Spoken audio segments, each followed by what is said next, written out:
Welcome to World Class Bullshitters, the epitome of pop culture. I'm your host, Jeff Hicks, and with me tonight is the one, the only, Dion Green. Baby, boys and girls, children of all ages, I am back in your life, and once again, I promise if I fuck it up, I'm going to go back in time and pretend it didn't fucking happen. Only you had that ability. That man chuckling in the background is the last standing Simone Big Rig, Nick Utam. This week, I identify as a meat popsicle. Thanks, Rob. And finally, American Ramrod Kendo Slice. Come on, Cardinals, don't shit that bed. So, folks, this is episode 191 of World Class Bullshitters. Does this confirm Star Wars Episode 9's time travel plot? So this week we have a lot of topics to cover, so we're not going to just bullshit you. We're going to get into the show right now. So first, let's start the show off like we always do and give a very special thanks to our newest patron, Dr. Coffin Nails. So Dr. Coffin Nails, we know you're out there, we know you're listening, and you have now officially reached the level of superfan status, along with people like superfan Adam Shawhan, Salvador, Trent, American Trent 007, all those guys. What does it mean? Well, if you're a patron, we really appreciate that. But if you've gone out of your way to come hang out with us at some of the live events that we've done, well, then you reach that status. And all those gentlemen and more have. So Dr. Coffin Nails, welcome to the club, my friend. Yeah, round of applause. We all love Dr. Coffin Nails. We know where you live. Yeah. Thanks for the business card. Yeah. So besides Dr. Coffin Nails joining the club, Dion, I have fantastic news. Hit me. Tomorrow night, The Rock is coming back to SmackDown. Yes, sir. If you smell that The Rock's back on SmackDown. Yeah, I don't, get too excited and make a point to watch SmackDown, but tomorrow night it debuts on Fox, which is now a Disney thing, I guess. But basically, they're going to get my time because The Rock's on wrestling. So, folks, if you're worried about us talking about wrestling for a while, calm down. Yes. Get into that. But I will say one thing. Did you see AEW beat NXT? Yes. I did. I saw the news today, man. That's crazy. Yeah, dude. 1.4 million viewers for AEW and 891,000 for NXT. So, good job, guys. Yeah. It's exciting. It's the a good revolution will be televised. thing. Well, the thing is, Joshua Munn's going to be at SmackDown. I'm a little jealous that you're going to get to see The Rock live. I haven't seen The Rock live since 2016 with you, Dion. Yep, WrestleMania. Yeah, it's been a while. But congratulations to those who are AEW fans. Competition's great. That is why we always champion more diverse ideas in entertainment, because it makes the big guys work harder. When they think they own everything and can control it with minimal effort, you get Disney and Star Wars Galaxy's Edge. So just saying. Amen. So, Kendo. Yeah. Would you like to give our listeners the trivia question for this week's show? Now, folks, as always, we're giving away a copy of Alita Battle Angel on 4K Blu-ray DVD combo. It was gifted to us by one of our listeners who gave us a dozen copies and requested that we give them out to the listeners that we see fit. So the best way to do it is not picking someone at random, because that meant I can't speak. Might not be fair. They may already have a copy. But if you can answer the trivia question, well, damn it, you deserve a copy. And all you got to do is follow the rules. Kendo, what are the rules first? The rules are you send an email to worldclassbs@mail.com, and in the subject line, you write episode 191 trivia, and then you answer the question. All right. Now, what is the question this week? So the question this week is World Class Bullshitters Trivia, and as I was doing some statistical analyses of our show and appearances and things like that, Squid gave me the trivia question. So I first joined the show on episode 85. Since then, I have only missed 4 times. 2 were pre-recorded, so I couldn't be on them. But since then, I went on impressively long, streaky runs where I was there pretty much all the time. So I've really only missed 2 shows out of like 102. Of those 2 appearances that I missed, why did I miss them? Tell me why. Why did I miss 2 episodes? And there's your trivia. What about you? What about you, Raven? What about me? What about Raven? I'm going to go sit in the corner here and listen to knockoff Nirvana. The funny thing is, I don't even remember that, and I've been on the episodes with you or without you. So, yep. I remember. Well, I think I know the answer to that question because Christopher Chance just goes AIDS. Yes. Never mind, guys. We have a winner. I have AIDS. Walker told me. Oh, Haley Joel Osment. oh, jeez. That's No, the weirdest episode ever. Yeah. It's a very bizarre episode of Walker, a very special episode of Walker, Texas Rangers from the Hallmark Channel. Jeez. But I like how people are answering it in the chat and trying to give answers. I mean, I guarantee it was not AIDS. There, I'll give one spoiler. It was not AIDS. Yeah, I'm kind of happy with that puzzle. That's the next T-shirt. It's just it was not AIDS. Just it's a picture of me. It says this man does not have AIDS, and on the back of it says yet. So I have. Speaking of us, I got a really cool story to tell you guys. Speaking of AIDS, I was like, wait, what? Yeah. Speaking of AIDS, so my mom's on vacation. She's on this weird cruise that goes up the Hudson River every day, and it takes them to like a new New York location. And she was talking to people, and they were talking about stuff they're into. And this couple talked about how they like Star Wars. And my mom goes, "Oh, my son's a YouTuber. He talks about Star Wars." And she talks about the channel. And the lady goes, "Oh, I listen to them all the time with my husband." So I was like, nice. Yeah, I thought that was pretty damn cool. That's awesome. That's awesome. Yeah, I've never. I mean, people are just like they come to our shows and meet us and stuff, and that's awesome. But it's never been told to me that people in public are just like, "Oh yeah, I know who they are." So to that couple on the cruise in New York, shout out to you guys. Thank you for listening. New York, motherfucker. That's the best I got. I'm sorry. So we have a few more pieces of housekeeping news. First off, next week's show is live on Wednesday, not Thursday night. So for those listening now, those listening in the future, I will be out of town next week. So to have a podcast and to keep up with our numbering convention for episode 200 to hit the night of Star Wars episode 9, next week's show will be live at Wednesday, 9 p.m. Eastern, Wednesday, 8:30 p.m. Eastern Standard Time, as usual, like we do now on a Thursday. So next Wednesday, just watch the show. It'll be fun. We'll have a whole thing. So there you go. And we'll remind you throughout the show. And finally, Dion. Yes. Did you hear about Beverly Hills Cop 4? I did. I saw that you tagged me in it. I saw the news. I found myself relapsing a bit into my old standard Stockholm Syndrome self, and I was very excited. And then I remembered, oh yeah, is Brendan T. Jackson going to be in this one too? Because if he isn't, I'm out. Yeah, as much as I love Beverly Hills Cop, I'm a little worried because how Eddie Murphy came out and apologized for a lot of his stuff recently, or maybe that was an older thing, because it's just come to my attention. I don't need Beverly Hills Cop to be neutered, if that makes sense. The third one already was neutered compared to the first one. Oh, yeah, it was. So, Eddie, if you're out there and you ever hear this, love you to death, man, but don't fuck this up. This is it. Seriously. This is it. You have one more chance at a comeback. Yeah. Not that you need it financially. Well, I mean, apparently he's doing stand-up for Netflix at some point. Yeah, but if you do another stand-up, and then Dolomite's coming out tomorrow, isn't it? Oh shit! Yeah, it is. It is. And then Coming to America 2 has already been filmed. Yep. Yeah. Yep. So, well, I mean, it has Kevin Hart in it, so I already don't like it. Yeah, I'm not a fan.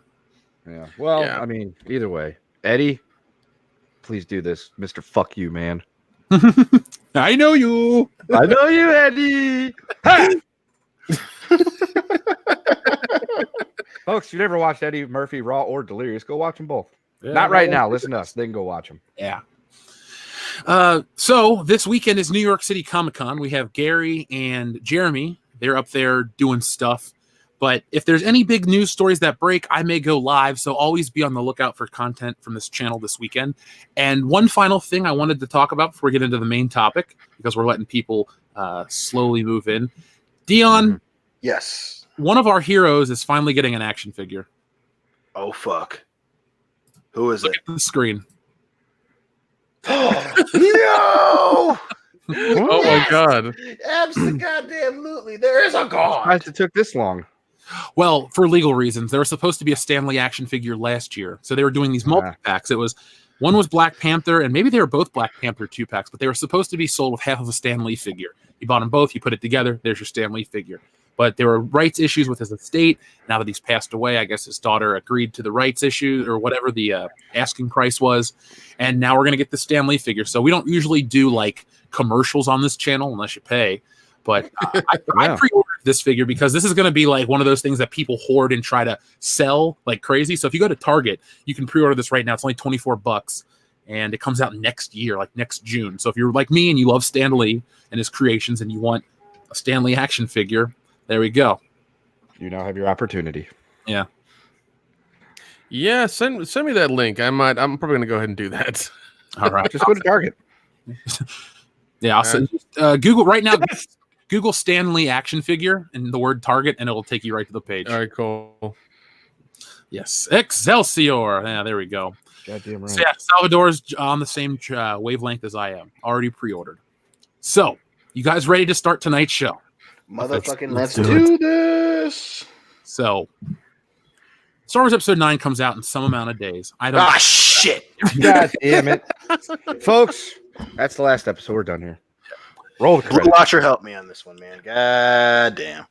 So there's been all these rumors, all this speculation, all these leaks about Star Wars and time travel. There's been little hints in the marketing, and now tomorrow is Force Friday, and a few more things have leaked, and it's definitely not a rumor anymore about certain aspects of this film. So we saw in the, I don't even call it a trailer, the special look from Disney during the D23 Expo that was half original trilogy stuff to pull at your heartstrings and half bullshit content to make you realize this is the real world we live in.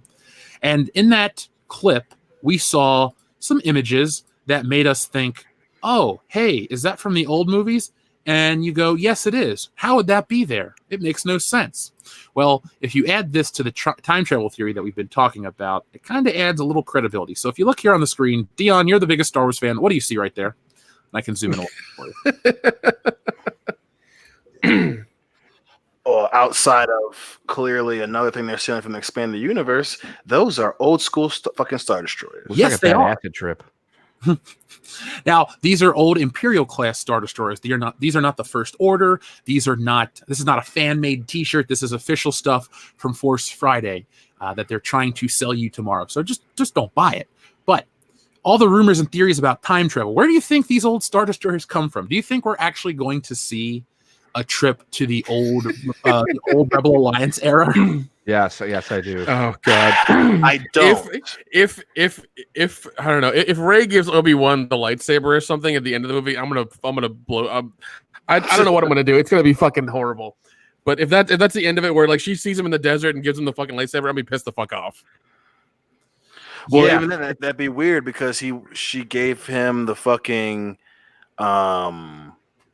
the repaired one. So you're saying that he gave Luke the broken lightsaber and just got broke again? That'd be a I fucking don't huge know. plot hole.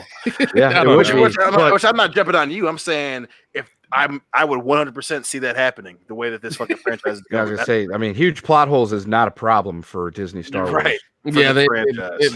They have a pretty cavalier attitude. yeah, towards creating they know how to plot dig them holes. real well. You know? So 100%. I mean, think about the Tesseract and Captain Marvel. right. Oh God! Ew! I forgot about how shitty that was. Yeah. Yeah, that was pretty. Yeah, stupid. yeah. To bring it back, like that happened. God damn, man. How- What a fucking- How disgusting would it be if this movie ends with an image of old ass Obi-Wan standing there in the desert, and Rey walks up to him holding out the lightsaber. He takes his hood off and turns around, and it's just like the end of The Force Awakens. I, for one, will turn around and punch the person sitting right next to me, Nick. Well, and the biggest Damn. reason why I don't think they'll be going back in time is because I think they're stealing a book out of the Russo brothers playbook, stealing a page out of the Russo brothers playbook rather. You know, and they're going to tease it to try and milk that post Endgame nostalgia, you know, for whatever that's worth right now. But they're gonna try and this happened in Endgame, guys, so it could happen here too. Come and fucking watch the movie. When in reality, I think I think they stole it from the fucking expanded universe, a version of it where it's just like an old dilapidated fleet that they go to and try to steal a bunch of ships from it. That's what I think. But again, this is 100% Who's stealing it? probably the Pronouns, pal. resistance. the resistance, the rebellion. Wouldn't that be visually a stupid battle though? It's like Star Destroyers versus Star Destroyers. Right, it would be. Yeah, it would be very stupid. But I mean, it kind of answers that whole, because they painted themselves in the corner. It's not going to make a lot of sense if the resistance still has a bunch of ships when you clearly stated in your last movie that you were all alone on a base and nobody answered. So that's their easy out. You know, obviously in the expanded universe they were old Republic dreadnoughts. They weren't Star Destroyers, but you know, I think, you know, they're so stupid they couldn't come up with a different card to play, because again, they were in a corner and they said, we're gonna paint as many fucking walls around ourselves as we can. Shit, we can't just make them have ships, because everyone's gonna be like, oh wait, what happened in the fucking last one, guys? And you know, so this is an easy out for J.J. Abrams. J.J. Abrams. Yep. J.J. Abrams, the director of this film. J.J. Abrahams. Yeah. Oh, he's the Kmart version. He gets my movies wrong. I'm gonna get his fucking He's name the Kmart wrong. version of Spielberg. Let's be honest. Come on now. Yeah. He's not even Kmart Spielberg. He's like Kmart high Stephen King. Like he's He's leading Lucasfilm into the desert to get lost for 40 years. That's what he's doing. Oh. So I saw this and I'm still on the fence about the time travel stuff, not because I want it, but because I believe that's how dumb this franchise has become. right. Like Yeah. we jokingly on the High Council this week, we actually had a really good turnout for it. I said, can you pitch me the worst Star Wars retcon? I want you guys to do that in a minute. You in the chat as well. We'll be reading it. But the worst Star Wars retcons I can think of. And the one thing you should never put in Star Wars is time travel. The next thing, flashbacks. We've already had flashbacks. We're now having time travel. There's the rumor this movie starts with a flashback. It's like thematically they do everything wrong. And I'm at a point where like literally anything they could do. They could say this movie will cross over with Clear and Present Danger starring Harrison Ford. I'll buy it. Okay, I have Yo, an idea. you are out of line, Mr. President. Wait, no. Can we have like where she travels through time and like it becomes Stay Tuned, where she goes through different universes? Jesus. No, said because that. that was a good movie. I agree. That needs to be put on Blu-ray. Somebody make that happen. Yes. Is that a rights issue that they don't have it out? Probably. Probably. Well, and there's probably no demand for it either, because barely anybody knows that movie. Stay tuned. Yeah. It's a cult movie for sure. Yeah, it is a lost gem for sure. But it is one of John Ritter's finest hours, and he had many. He is on my list of celebrities if I could bring him back or prevent them from dying. Absolutely. Oh, Absolutely. I think he would be. I always say Chris Farley and John Candy are my number one and number two, but like in their cases, like Chris Farley just led a shit life that really brought his head, and John Candy didn't really take care of himself. But Phil Hartman had a medical condition he wasn't even diagnosed. Not Phil. Oh yeah. That's what John Ritter. John Ritter. Yeah, Well, Phil Hartman did actually. Yeah. So I mean, you're not wrong on that either. But That was or not what led to it. not Phil Hartman.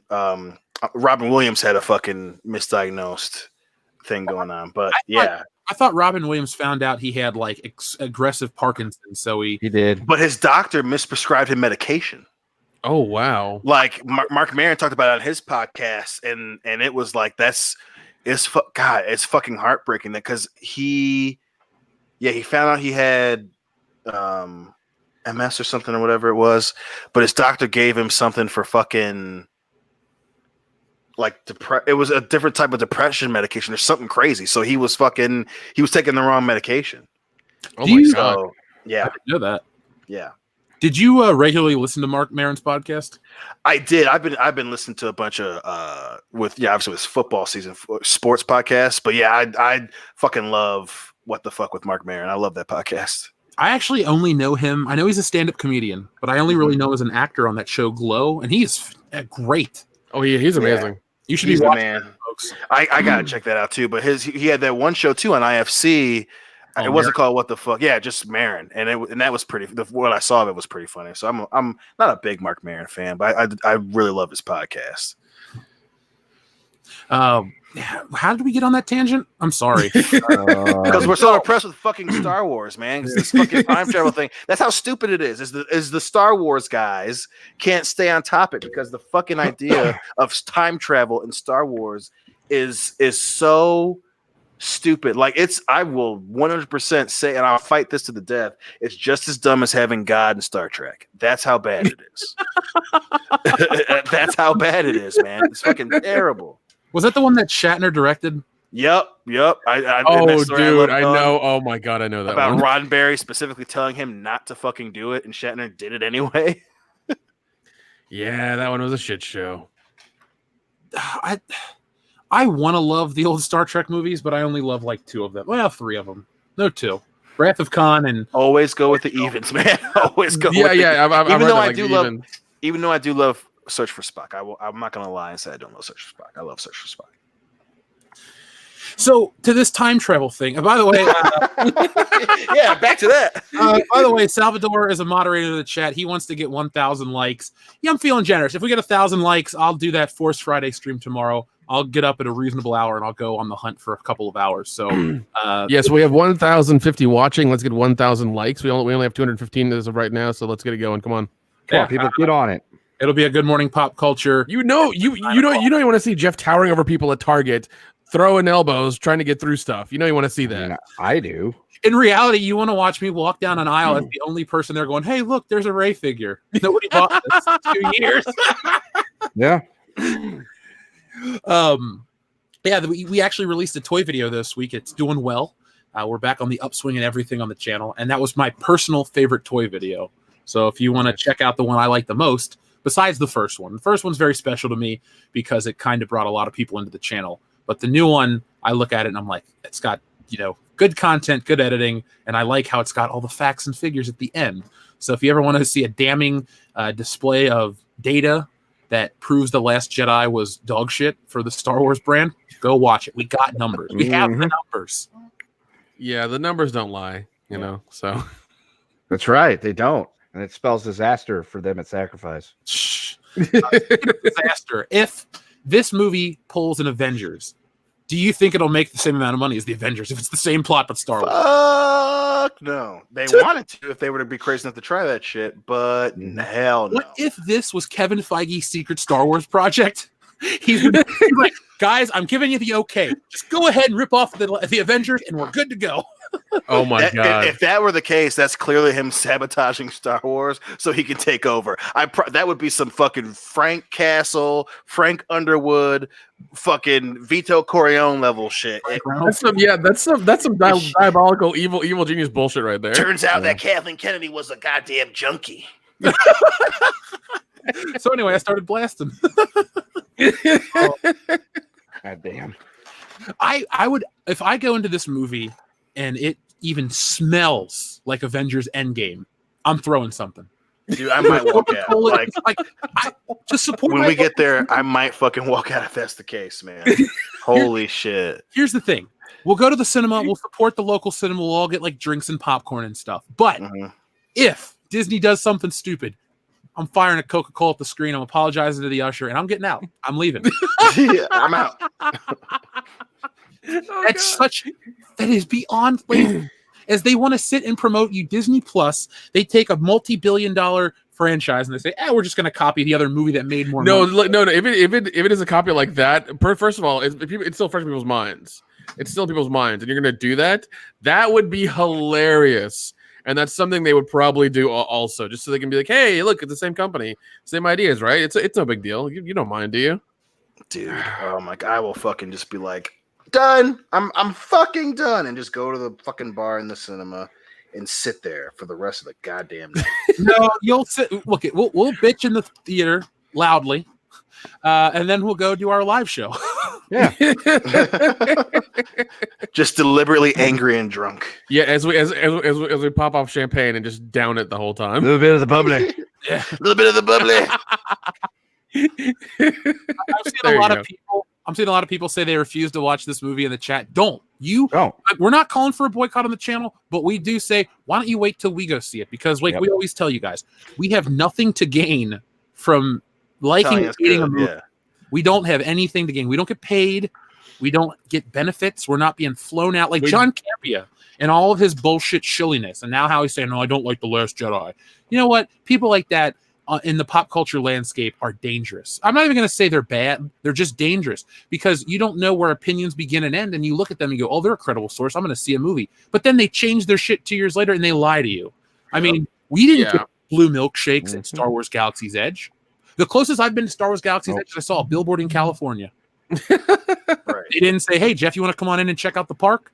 If they did, I'd be like, all right. And I'd go tell you what I thought of it. 1, how do you know my name? 2, yes. The dude, the Hasbro people knew who we were at the convention. Remember at Star Wars? Yeah, they did. Yeah, they did. So it was weird, kind of scary. But then I'm like, we're in public, and this is a toy company. What the fuck are they going to do? Make me disappear? They're going to make you into a giant toy, Jeff. A giant toy. It'd be like House of Wax, but little tiny toys of Jeff. No! What have they done to my boy? What have they done to my boy? Dude, I'd be excited if I went to the Hasbro booth and they're like, hey, we made you your own action figure. We just need your soul. Yeah. I'd be like, Then you have to fight the creator fucking Scorpion style in a hell dimension. You're like, and ladies and gentlemen, that's a better movie than part 9. Yeah. Oh, easily. We can really we can make any movie better than episode 9. That's true. We can make a movie about 4 guys sitting around a table drinking beer. It'll be more entertaining than Star Wars episode 9. That's very true. 100%. Yeah. But yeah, we never call for a boycott, but once again, for the love of God, watch our live stream for it. Yeah. Don't go see it. Listen to us talk about it. And then make your own decision. Yeah, we are going to be the best live review you can get anywhere. We're going to have a pre-show, which is going to be, I'm going to prepare a lot of stuff for that, the build up to Star Wars Episode 9. It'll be a quick overview of the Disney saga, and I'm using the term loosely saga because it's been just shit. And we'll talk about how they've disrespected you and all the crap that you've gone through. So that's going to be a lot of fun. That's not going to be stuff you guys want to miss. And like I said, we'll all be in the same location, and our live review is going to go all night. So if you get off work late and you don't get to see the movie or don't want to see the movie and you want to know what we have to say, just be there for it. It's going to be close to Christmas, so a lot of people should be off or getting ready to be off. It's a weekend night. Well, no, Thursday night. I digress. Watch it. Take the day off. Yeah. And if you have to see it, like if you're like, I love you guys and I'm going to listen to your review and I have to see it, go see it a week later. Like our friend, who was that? Andrew, I believe that said that, because, it'll actually hurt them. Our friend Andrew said that because it'll hurt the opening weekend if you decide to go see it at a later date. Because the thing about Disney Star Wars is they want to be able to promote, the biggest opening weekend in December, which they're not going to, because it won't top The Force Awakens. And there's too much competition with Jumanji and maybe Cats. Yeah. Oh my God. I'm sorry. I can't go see Cats. 30 seconds into that trailer, I was just like, fuck this. Sorry. Dude, it is the scariest trailer I've ever seen. Holy crap. It's the dumbest. I cannot believe that someone was probably smoking a lot of fucking dope in the goddamn idea room. What if we did Cats? But no. Hear me out. Everyone has a CGI face. Jerry, that's fucking brilliant. Let's put this pen to fucking paper. Mm-hmm. Jerry, wait, hold on. You're telling me that there's going to be cats, not people of color, anything we have to worry about? What there's going to be in fur? Yes, do it. Yep. No, I'm sure there's still some way that they're going to try to, bring diversity into that equation. Like, well, that cat's a special cat. He's a transsexual cat. Are Easy. cat right activist groups going to complain? Yes. Yeah. Old women who are at home with just a TV and 9 cats are going to complain. Yeah. I will say this one thing. Tabby representation. Look, when it comes to movies like Cats, and I'm not trying to sound terrible, but like 50 Shades of Grey and shit, like I've gone to like a restaurant where there's a large group of women that are together to go see certain types of movies. I don't see that for Star Wars with like, because look, Star Wars is trying to get the female demographic in there. There's this new alien creature. It's like Star Wars. It's like a cat thing. And I get it. You're trying to be cute. You want to appeal to everybody. It's a good business move, but you betrayed Star Wars. I guess the cutest thing in the first 2 movies could be Yoda or like the droids, but they surface the story. As soon as you add cutesy marketable shit like Ewoks, that's when people complain. Porgs, people complain. This new cat-like creature, people are complaining already. So Disney, you just don't know your demographic. Nope. No. They know the demographic. They just choose to, sweep them under the Ignore rug it. and be like, "Oh, you're not for this thing anymore that you spent money on and years loving and countless hours watching and pining over. No, you're no longer the demographic. We want a new one. You don't know what you want. Yeah, you don't know what you You want. can't handle new Star Wars. You just didn't understand it. So if we're gonna go respect our audience, let's read some of these super chats because a lot of them rolled in, and we're gonna go back to our time travel stuff in a minute. Now, TLJ Screwjob has been doing something pretty awesome, guys. He says, "So I just rewatched episode 156 of World Class Bullshitters, and I had an idea. Your ideal Spidey movies. Mine would be Flash, played by Joe Manganiello, the guy from the first movie. Peter, played by Tobey Maguire, in a Venom/Spidey buddy cop superhero movie. So Spider-Man 4. So remember, now, I don't know, well, you guys wouldn't know this, maybe Dion might, but in the comics, fairly recently, maybe 2008-ish, 2007-ish, Flash Thompson went off to war, and he lost his legs in battle. And the story was really, really well written because it talks, like, the whole comic is about, like, how Spider-Man's motivated him his entire life, how it's his hero, how he makes him want to be a better person. And so at one point, Flash was just a gym teacher and he really wasn't doing too much. And he enlists and he goes over to the Middle East and he talks and he tells his whole story. And then he's like, oh, my platoon blew up. And then the last panel is him laying in bed with no legs. So for his heroism, they put him in this Project Venom program where they give him the symbiote and he becomes Agent Venom. And it grows him legs and he does all this great stuff. So that's where TLJ Screwjob's idea is coming from. Dion is the second biggest Spider-Man fan on this show. What would your ideal Spider-Man film? Yes. My ideal Spider-Man film. Fuck. Ooh, that's a good one. I think I have to go with Tobey Maguire as Spider-Man. Obviously, I'd bring back James Franco as New Goblin, but I would change it as to where he didn't die. Turns out that he either he faked his death or the government faked his death or whatever, or you just do a Superman Returns level thing where because he ended up taking the goddamn the Goblin serum or whatever, his body healed, breaks out of the fucking casket, and he comes back and they do some type of buddy movie where it's him and Harry, and we'll say it's Kraven the Hunter, and I'll cast motherfucking my main man, my other favorite Samoan badass motherfucker, Jason Momoa, and he's Kraven the Hunter, and he's trying to kill Spider-Man, and Spider-Man's buddy's back from the dead trying to help him. So I like that. Nick? Let's see.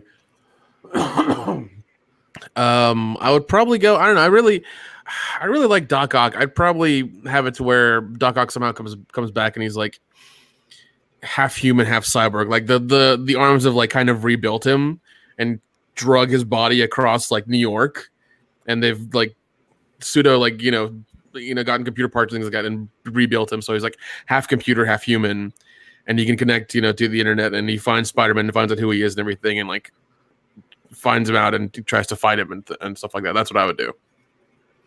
Kendo.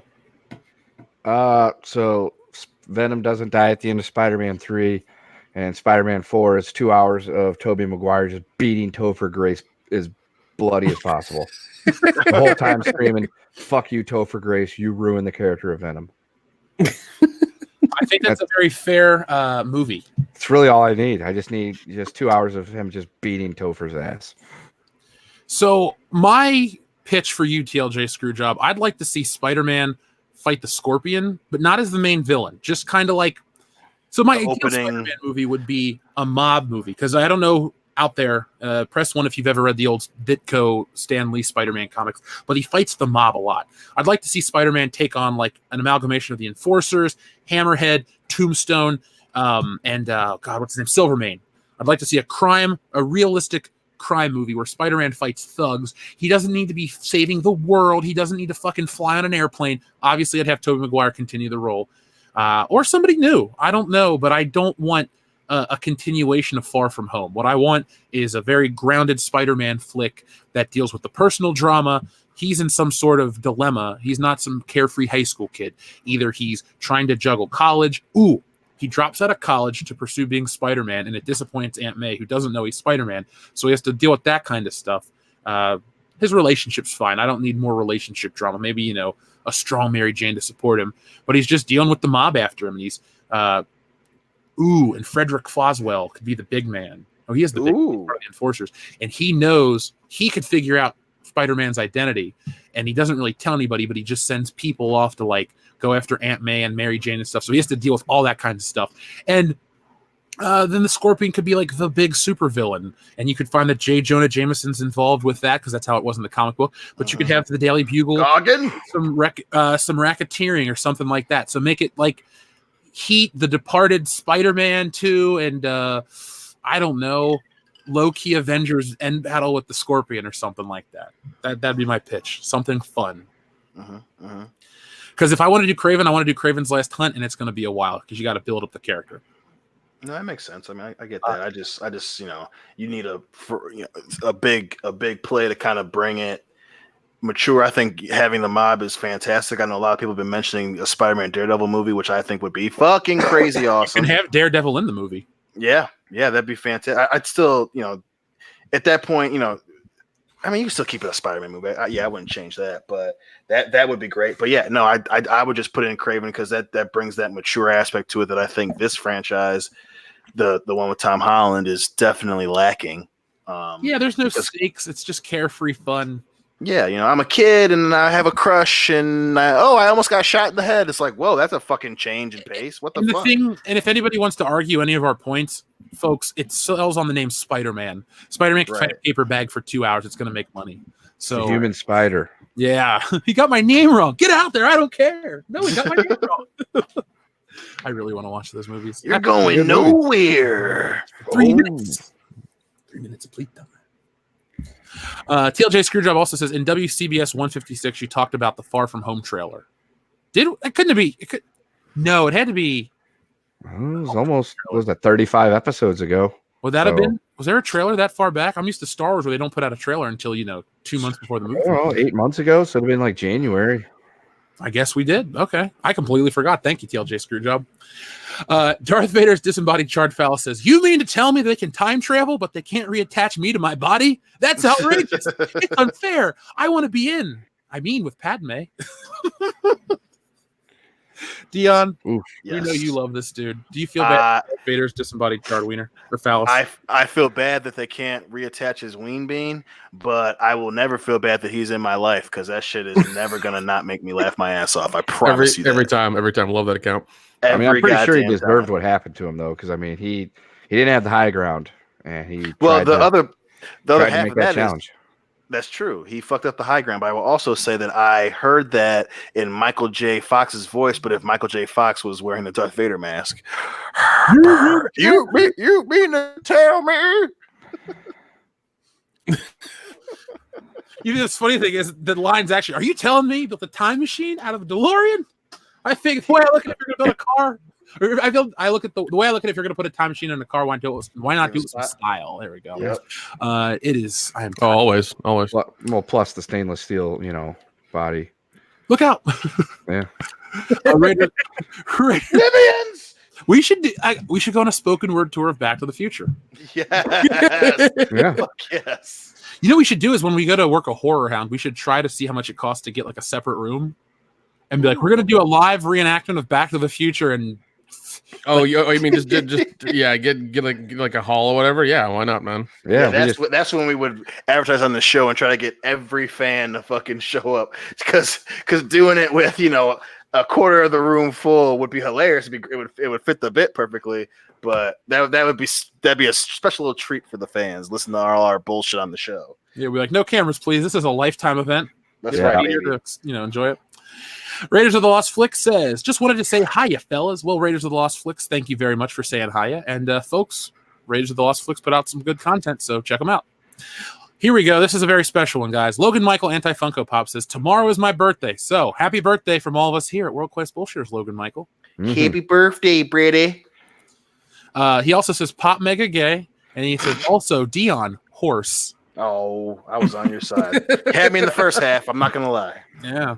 He's all wishing happy birthdays and stuff. And, Let's see. The Fixer has a big one. He says, since the First Order is based on Nazi Germany, maybe Ben Swallow and General Hugs can go back in time to Stalag 13 and meet their predecessors, namely Colonel Klink and Sergeant Schultz. Incompetence for the win. Yeah,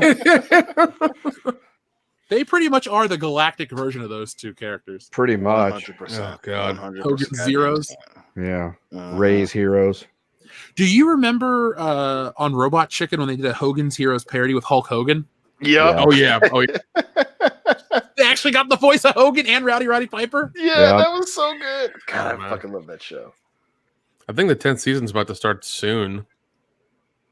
I thought they were past 10. I would think so, unless they took copious amounts of time off. Probably. Which they probably did. I mean, it is. Yeah, I know they took at least like 2 years off. So. Yeah, I used to love that show so much. I'm not even mad at it anymore or something like that. It's just, Yeah, well, I just stopped getting Cartoon Network, but yeah, I remember one time when my sister still had cable and they did a fucking Paw Patrol parody. And we were talking in D2 and Devin were watching, and I wasn't paying attention. And it was literally the Paw Patrol dogs getting fucking shot and killed, and their heads were blown off. And Devin and D2 were like, "Oh!" And then Devin goes, "Mom," and she goes, "Oh fuck!" And we ran over and turned the TV off, like unplugged it and shit. I was like, "They were just kidding. It wasn't real, guys." The Paw Patrol, and they were like fucking. They were like 5 and 3, So luckily they forgot about it like right afterwards. But holy shit, they were like, what? Oh shit, that was a close one, boys. That was a close one. Dude, they had one, a Power Rangers one recently. I saw it was Rita Repulsa's Viagra.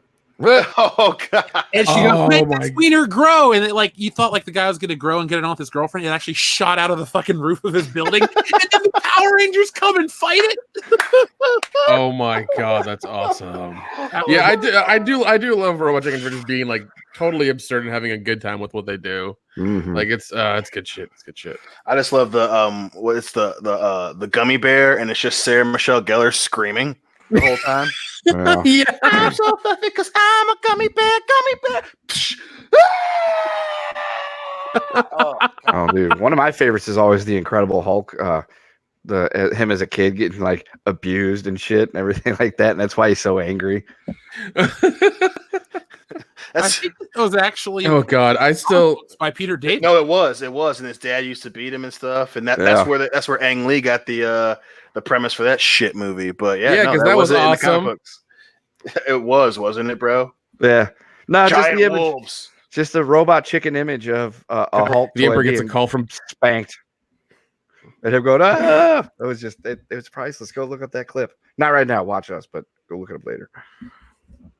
Yeah, I don't know. I think my favorite bit is still the of them doing the staircase scene from The Protector, the Tony Jaa movie, and it's the chicken going to save his wife, and they do the whole, and it's just him beating up. I think it was for season 5, but it was just him beating up all the other bits. So he's beating up the fucking the gummy bear, and he's beating up the fucking the humping robot, the washing machine humping robot, and all that shit. That's still probably my favorite. Then there's the new that goes, "Oh, this looks like the staircase scene from the Protector. Someone's been watching their movies." And the fucking chicken just like fakes him out, and then he falls over the fucking ledge and die. Oh god, that's still my favorite bit. Yeah, and anything involving Skeletor.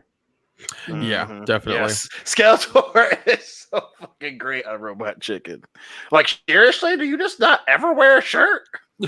Yeah, but they are in season 10 right now. It started September 29th. Holy shit, they must have taken a lot of time off then. Yeah, because the last one, it says season 9 started in December 10th, 2017. Oh, god damn. Yeah, so they've been going since 05. So I mean, like, and also, you basically get what a few minutes of footage done a week, if that even, while you're just doing stop motion, and you can't do that 8 hours a day because you will go mad. So I assume they've taken like long breaks. Well, I think he does it with the same people too. So he lets them go off and do other projects. They have to, obviously, but him and all the voice actors obviously are doing other shit, and all his writers are writing. If it's not for Adult Swim, writing for us, so he gives them time off. So he doesn't, which is a smart thing to do. If you got a funny show with your friends and people you work well with, fucking keep them together. Sometimes you got to take 2 years off. Yeah. Well, folks, we won't take 2 years off to recharge the batteries. We'll just take No. a break at Christmas time and come back. Exactly. Internet, Have a we don't have the Palpatine? luxury of that here on this show. Oh, I forgot about the Star Wars robot. Oh yeah. Have a Well, Palpatine. you smell like feet wrapped in leathery burnt bacon. Get your 7'2" ass back here. I'm gonna tell everyone how much a little bitch you were being about Padawan, whatever the hell her name was. God damn it, I love that scene so much. And this next super chat is directed at you. Oh, okay. Comes from Sir Billy Ritchie. He says Father Ted is more profitable than Disney Star Wars. Well, it's because Father Ted is one of the greatest television shows to ever grace the airways. Yes. Shots fired. God damn. And, you know, they only had 18 episodes, and they did something greater than Star Wars from Disney will ever be. Drink. Zach arse girls.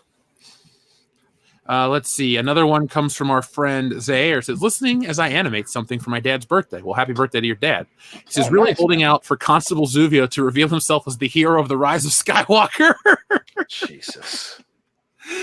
Oh God. Do you realize that somewhere on this planet there's just a crate full of Constable Zuvio figures that will never be opened or played with or loved? That makes me sad. That makes me happy. People aren't stupid. Yeah, Throw but that it'd shit be into so a funny to furnace. have them. It's like the lost ark of shitty toys. You know, it'd be really nice is if somebody invents a car that runs on unsold Star Wars toys. Dude, I would go to Ollie's and feel it's like, did you realize that 1 3 3/4 inch figure can make your car go for 500 miles? It's like, shit, I'm buying everything I can find. That's Yeah. that'd be the only thing it'd be fucking worth too. Fucking burning in your car. It's Yeah. like, hey, I got sent 50 Rose Tico figures. I'm set for a year. Yeah. See how we're taking a road trip on this one case of Rose Ticos. They're 6-inch figures too.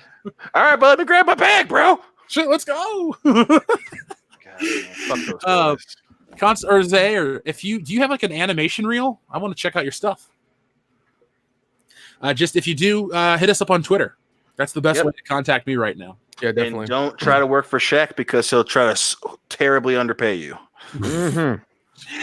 Servant of God 777 says, new podcast, new leaks from Disney, no surprise. And good news, I have a new car. Party boob! Well, congratulations. Party Ooh, boob. live on, bro. Live on. Yeah. Live your best life.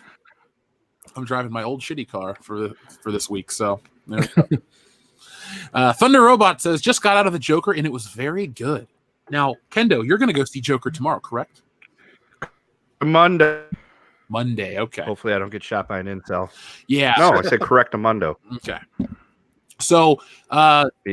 10:30. So, folks, Kendo is going to be the official review, the first review from the channel. I'm not going to see it until I'm in Milwaukee next week. So maybe I'll do a live stream with Jesse because we're going to be there to see it. We're going to this wedding.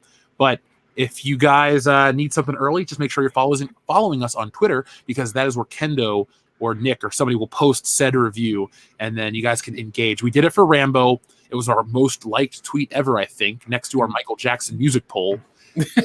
Yeah. One to read thousands and thousands of likes, but whatever. That's cool. We don't care what gets popular as long as it does get popular. And there's a lot of talk about the Joker. And I watched Midnight's Edge video today, and I think it's a very good video. I normally don't sit and tell people to go out and watch every video, a video all the time. But that's one I think you guys should check out because it gives you a good overview of this entire situation. And this kind of stuff is scary, look, real world implications are terrible. I don't advocate for any kind of violence or no matter what. No, I'm not cool with that. But I also don't like how people are scared. Like basically it regresses art. I'm not saying everything needs to be crazy, but like Taxi Driver wouldn't exist if they had like the censorship policy back in the day. You wouldn't have all these great movies that came out prior to the modern PC era.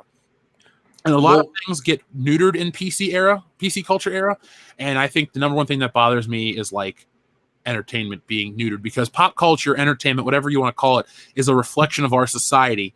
And we're letting the smallest portion of the weirdest, most extreme, strange ideas dictate how the future remembers this time in history. So that's and like the thing that and like I hate that as one thing that's thretarded. And those people, those people should band together, pull their money together from from all their jobs, and make their own movie. Honestly, the equipment's cheap. Hire a writer, get some shit shot, make your own movie, put it up on crowdfunding to make more money, whatever. Let's say you can quit infringing on other franchises that people actually like. Yeah, I mean, real quick, we'll look at Joker. Joker, the critics have been kind of banned from the premiere, I think. Not like banned, but I think I don't think the critics have. I think just the news organizations who do interviews have. So I don't know how that works. Well, here's what Joker's sitting at right now currently. It's got a 70% from the tomato meter from the critics, which is certified fresh, and a 90% from audiences. So looks like we're having a big discrepancy. Not a big one, but it could become bigger. Because like with Rambo, The Last Jedi, certain things like that, Captain Marvel, Rambo and the Dave Chappelle special and Joker are the opposite sides of Captain Marvel, The Last Jedi, and other films. There is an agenda on these sides of entertainment, on the spectrums of politics, and they're fighting this war through Rotten Tomatoes, and they're doing all these crazy things. And so this is the opposite, not the opposite, but this might be the opposite, where critics try to tank something again, like they did with Chappelle. Yeah, and well, I mean, you can't really tank Netflix, but they tried, and I think that was stupid because that was one of his best specials. Because like his to me anyways, the first couple he did felt neutered, and that one was awesome. I was just like, okay, good, that's great. Well, and I think the thing that people don't think about, especially when it comes to neutering, which I think is a perfect way to describe it, guys. But when the thing that people don't think about is when you neuter something artistically, especially when it comes to artistic releases like a comedy special or a movie or a film or a TV show, a lot of things you got to think about the backlash, not just the backlash from the fans, but that artist as well. So you have Dave Chappelle, and I'm not saying that he was forced to kind of dumb down his material. Maybe he felt that he had to. I don't know. I'm not Professor Xavier, but when you do that, obviously he did Sticks and Stones as a response to that. So and then you have shit like Rambo, which again, everything going on right now, people trying to dump, all of a sudden there's this, vocal minority of people who don't want R-rated movies, and you have Sylvester Stallone who especially in the last 10 years. So then he comes out with Rambo, which was dark and gritty and violent and over the goddamn top. So when you try to force people into a box, they resist and they react. And the next thing they do is specifically made to make you uncomfortable, to push the fucking boundaries. And in 90% of the time, that's a good thing. I think with Rambo and obviously with Dave Chappelle, it was a good thing. But people who try to make things better end up making it worse from their perspective by being so goddamn, anti-expression. And clearly it's happening right now. And it's working. People love Rambo. People love Sticks and Stones as they, especially with the fucking title. A blind kid would have been like, okay, this is clearly Dave Chappelle poking fingers at the people who do that. But they're making it worse on themselves. No one's going to agree with you by you forcing an artist to do something. The artist is going to push back and make it even more of what you don't want to see. So. It's a weird fucking time to try and test motherfuckers in 2019 when you have so many avenues to make your shit more of what you want. Well, I mean, it's been coming. We just use the phrase wokeness as a general blanket term just to cover it, because you could say it's this, it's that, it's this ideology. It just wokeness kind of covers it overall. And like they say in Midnight's Edge, they brought up Ghostbusters 2016. And Ghostbusters 2016 in many ways was a test to see if you could bastardize an old property and if people would buy it. And clearly they didn't. So that's why we're getting Ghostbusters 2020. Didn't the game just get re-released the other day? Yep, tomorrow. Sure did. I'm just saying, there are certain touchstones in pop culture that don't ever need to be touched, remade, altered. You throw them a high def release, put it back in theaters for a weekend, make a couple $1 million, and the property's dead. It came and it went. Trying to change it to bring in a new audience. There's not a new audience for certain things. Right. You don't. A new audience isn't going to go out and discover. You can't repackage like Evil Dead. They tried it years ago. Oh God, it didn't work. Well, that one was also, they changed to a female. They made it Ashley instead of Ash. And it was stand for Ashley, Nick. Okay, well, whatever. They changed the okay. Sorry, they changed. They made it to or Vagina female name. Ashley, not Wiener Ashley. Yeah, exactly. They changed the gender, and like even then I was just like, and then they made her have a drug problem, so they had her dry out in like this cabin in the woods in the middle of nowhere. I was just like, that's the worst. Like, of course you're idiot teenagers, and this is how you think. That's how it goes. And then the whole thing happens. I was just like, it was dark and gritty. I get what they were doing, but once again, like you were trying to you were trying to recapture this thing. And I mean, even then at the end, spoiler alert, at the very, very end of the movie, after the credits, they had like, Bruce Campbell say groovy. Well, and that was him coming back. I was like, go fuck yourself. Well, I love you very much, Kendo. But I think Evil Dead was, I think that was more of an example of trying something new and it going wrong. Because I love the new Evil Dead, but I think it went wrong because of what you said. That was more of them fucking it up because they were trying something new, as opposed to fucking it up because they were trying to get a new audience in. Like, because if they had made it where it's the sister with a drug problem and they dumbed down the violence and the gore, then I'd agree with you. But since they having the chick fucking cut her tongue with a box cutter, I think they were trying to keep that same gore.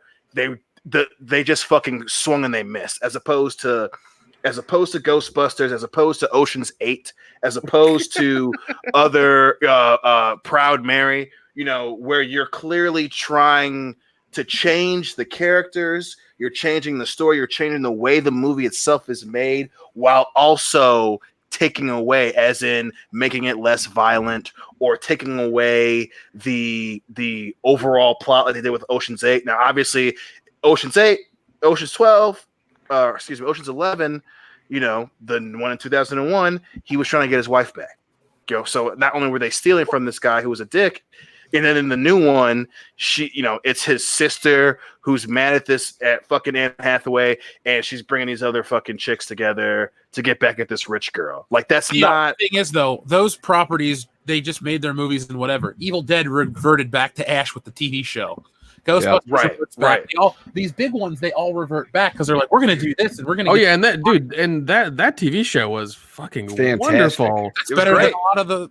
Dude, and like, well, the only thing I'm pissed off at is that all the horror fans out there were just like, oh, I'm not going to pay for stars for for watching. It's like, either support it or quit bitching. Right? Yeah, like you got exactly supporting. That's it. Yeah, you got exactly what you wanted. You got more Ash in an unrated kind of form, which is great. But then you go bitch because it costs money to support it. It's like, you have to do that so these people know that there's money in it so that they can make more. I'm sorry you have to actually pay for content sometimes, but fuck, if you want something good, you got to pay for it. Especially if it's Starz, who's one of the few studios that actually like supporting that shit. Yeah, exactly. You're not gonna get that from. I mean, HBO is doing Watchmen now, but it's going to be a fucking bastardization. Not to mention the fact that HBO specifically wants to make fucking money. Shit like Starz, they want to make money, but they're down for fucking risking it on properties like Evil Dead. Like, that's when you want to give them fucking money. Yeah. Bruce Campbell isn't going to do something just to fucking make a paycheck. He fucking loved doing Evil Dead. He loved working with Sam Raimi, and he came back for the show. Fucking pay Starz the goddamn money. Yeah, 100%. Fans are very fickle. They're probably the most vocal and most bitchy about anything that represents like anything they love, and they want new stuff, but then again, when they get something they actually want and they have to, there's a price tag attached to it, like, oh no, I'd rather just either pirate it or. I hate to say it, but horror fans are the audience you don't really want to cater to as a big business. Oh, of course, yeah. Look at what, like Halloween, all these James Wan movies, the Blumhouse stuff, that makes money because it appeals to the wide normie audience. And I'm not saying you neglect your audience, because what are we talking about with Star Wars all the time? But like, the horror people, we go to these things. We're there on the ground. People spend money on nerd culture all the damn time. Oh yeah, man. There's a reason why Hasbro makes billions of dollars on Avengers shit, or Warner or DC and Mattel. Well, they canceled that deal, but you get what I'm getting at. No, horror stuff is so niche, and it's only not because horror's dumb. It's because the fan base is like, I don't really. They'll buy like $500 in pouches and shit from a convention, but they won't go see a movie in theaters. Right. They'll pay $80 for a signature, but won't go watch movie in theaters. Yeah, it's like, it's nice that you want to support the guy who was like the baseball fury and the Warriors, but like, you complain that there's no more Friday the 13th movies. Go make it impossible for them to deny you. Also, if any of the horror fans out there went to go see like Zombie number 12 in The Walking Dead and paid for a signature, you're an idiot. Just so you know. Yeah. It's yeah, no. That's, you know, horror fans are definitely the perfect like microcosm of this is an example when you don't want to bend over for a specific fan base, because depending on what, I guess, just like the time of fucking day, they may or may not fucking show up for something, you know. True. And it's the weirdest fucking thing ever, as opposed to you know large, you know, prevalent fan bases where you want to try to fucking pay attention to read the room a little bit, so to speak. Well, I mean, it all comes back to, like, you know, the people out there. You know, you guys hold all the power. Don't let some kind of journalist tell you, oh, the small vocal minority. Because if you notice, now the small vocal minority gets mentioned in all the big articles. J.J. Abrams talks about us. All these websites are going on. The big shills, the ones that were the big critics a couple years ago that have lost their footing, they're changing their tunes. Oh, I just had a change of opinion. I liked something back then. Yeah, when it was beneficial, you're going to do the same shit in 2 months. Don't lie to me. Yeah, well, I mean, he didn't even say, oh, I rewatched it again and was like, you know what? Right, he didn't even say that. Yep. Didn't even say that. I was like, if he had said that, I would have been like, okay, I get it. You rewatched it and like it didn't have the effect you watched from watching the first time. Get it? But like him just being like, it's lower on the lower on the totem pole. All of a sudden, I was like, oh, okay, I see what you're. That's because he took the thumb out of his ass, put it up, licked it, put it up near, felt which way the wind was blowing, and said, I want to try to get on the right side of history. Right. Well, and just to be clear, you know, and you know, obviously I'm speaking for myself. Feel free to chime in on this one, guys. But you know, there's nothing wrong with changing your opinion. It's when you clearly change it to fit a narrative that it's very easy to tell. You know, someone thinking a certain way and then being proven wrong. That person's very contrite. And they reflect on what they said before. They might even say, hey, you know, like you said, I watched it back. I realized before when I said this, and this, and this, that wasn't what was in the movie. Now I say, and I think this, and this, and this. But when you randomly are like, oh, wait, a new one's coming out. Yeah, I didn't like it either. Without giving any fucking specifics. Then it's very clear that you're fucking fake as shit and you are just doing it to get more clicks, views, and what the fuck ever else. Yeah. I always look at it. It's like what do they have to gain? What do they have to lose? So that's my take on it. This was a very long, roundabout way to read the super chat. So, folks, if you're wondering about the Joker, this channel, go follow us on Twitter. Next week, we'll have a live stream about it. And for those watching that didn't catch us at the beginning of this show, next week's episode will be on Wednesday at 8:30, not Thursday night. So, for those out there watching right now, just remember, next Wednesday will be the podcast. Next Thursday, I'll be out of town. So, it's going to be a little different. But for a week or so, you know, we'll be back. We're going to hit number 200 for Star Wars Episode 9. We're going to have a good time. Don't worry. Dr. Ian Malcolm says, time travel? I thought they were tripping. I mean, the Force is one hell of a drug. Fuck yo, Saber, bitch. Fuck yo, Saber. Fuck yo, Saber. I don't even know what the hell you're talking about. Just you can always get a new Saber, Jeff. I'm going to do it by my legs. Yeah, Dr. Ian Malcolm is not James. Anyway, TKE198 says, recently I spoke with a Lucasfilm employee. While they couldn't say anything, they confirmed there's no time travel. I trust them because they were trashing the new Star Wars movies for at least half an hour. Well, I don't know any of that. We hope you're right, but then again, we kind of hope you're wrong because I want time travel now. I really do. I want it. Time travel is as plausible as pieces of the Death Star that are big enough to fight on that survived. That's true. I'm just saying, it's like, I get it. There would be, you know, stuff would rain down, but like everything, like the fucking radar dish that we saw blow up. Yeah. Okay. Right. Fine. Whatever. No. Then, like I said, we don't know. And there's all kinds of sources and, you know, places that claim to be legit. We don't know. So, but basically it's as plausible as it's plausible to have the time travel as it's not. So there we go. But thank you, TK198. Andrew Clark says, Critical Drinker's takedown of Last Blood. Don't know Critical Drinker. I see people in the chat talking about him. Don't know him. You guys know him? No, I've never heard of him. Yeah. I watch his stuff. Any comment? I mean, I enjoy his content. I don't always agree with him, but I can still watch his stuff. Yeah, he did a Last Blood review. He was not very fond of it. I What'd don't he want to say? go too. Essentially, that it was just incoherent and boring and didn't make a whole lot of sense. I don't know how it could be boring. It's so short. Like, Yeah, I get saying the beginning's kind of boring. I can respect that. I get that, but from the minute he motherfucking gets down there asking questions, it is gore, badassery, and motherfuckers getting hurt. yeah, and how it doesn't make sense is beyond me because like it's really straightforward. It's very straightforward. Very. Yeah, Yeah, like it's like an 80s action movie. It's really dumbed down like into the base elements. Yeah. Well, It's I as haven't seen basic it yet, as so Commando. I don't know. There you go. And I love Commando. Yeah. Servant of God 777, who enjoys his new car, says plot holes. Try rotten plot Swiss cheese. Yeah. That's probably what pretty Ray much it. smells like as she's in the desert. I was thinking Limburger. Why? See, why you got to do that? Now I got the smell in my head, and Yeah, because you shouldn't. You're a married man. Don't fantasize about Daisy Ridley. that's Yeah, not you a don't wanna get her fantasy. stank on That's your the hand, opposite though. of a fantasy. It's a nightmare. It's a nightmare. God damn it. No, that ain't right, Dion. Wearing Salvador says, fucking arm wraps for no goddamn reason. What the fuck? I guarantee you the way her costume looks is so they could easily CGI that shit on when they do the Carrie Fisher stuff. Her costume almost looks interchangeable from the last movie. Like, say what you want to say about Luke Skywalker, the parallel to Rey and Luke Skywalker. Luke Skywalker has different looks in each movie.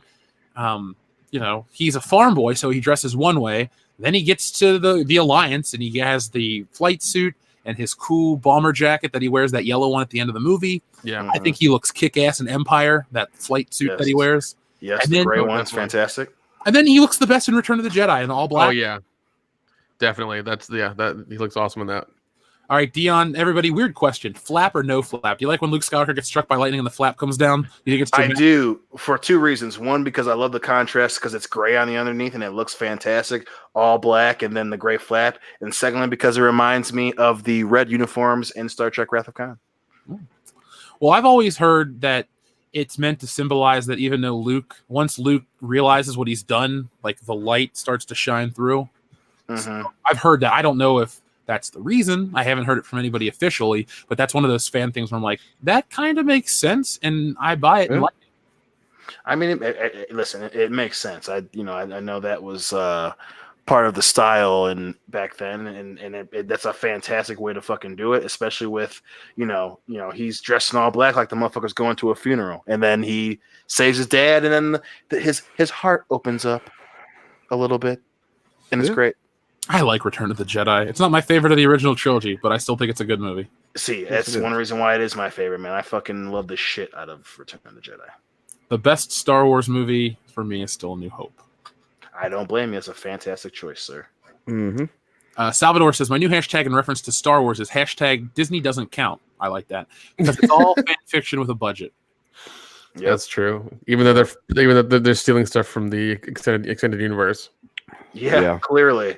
Which is, And the movies that have come before. We've said it before. It's like they can't fucking help themselves. Like, oh, what's something we don't want to use the expanded universe, but we're gonna steal from it. Oh, the fucking Phantom Fleet. We're gonna take that. It's like, fuck you. Is that what the thing in the time travel stuff was? That's called the Phantom Fleet? Well, in the EU, it's not called the Phantom Fleet. It's the I think. Oh fuck! Someone in the chat help me out. But I think because it's Imperial Dreadnoughts in the book. That's in the Grand Admiral Thrawn trilogy. That's what one of the things that they're both racing towards. And yeah, I want to say Phantom Fleet, but it doesn't fucking sound right in my head. But yeah, that's pretty much it. That's the rebellion and then Thrawn are both looking for this fleet because they're both running out of ships because the war's been very costly. Is it the Katana fleet?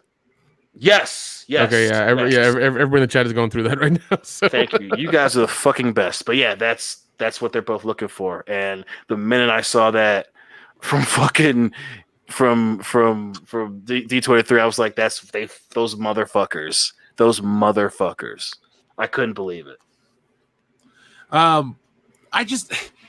but we've been saying it for a while, and people in the beginning were like, "You guys are stupid for saying it." But like, remember when we used to say they canceled the expanded universe to rip it off? Yes. It's like There's fucking proof of that. God, I hate it, man. It's just like you could have just used it, and no one would have been pissed. No one would have been pissed. Yeah, but you specifically, it's not canon, and we're not gonna. And they said that they're not gonna use anything too, and it's just like, but why? We knew that you were lying, but come on. It's so fucking first. You could have avoided all of this. All of this was very avoidable. Very avoidable. Oh, like who fucking makes that decision? Who's getting paid 6 figures to make that decision?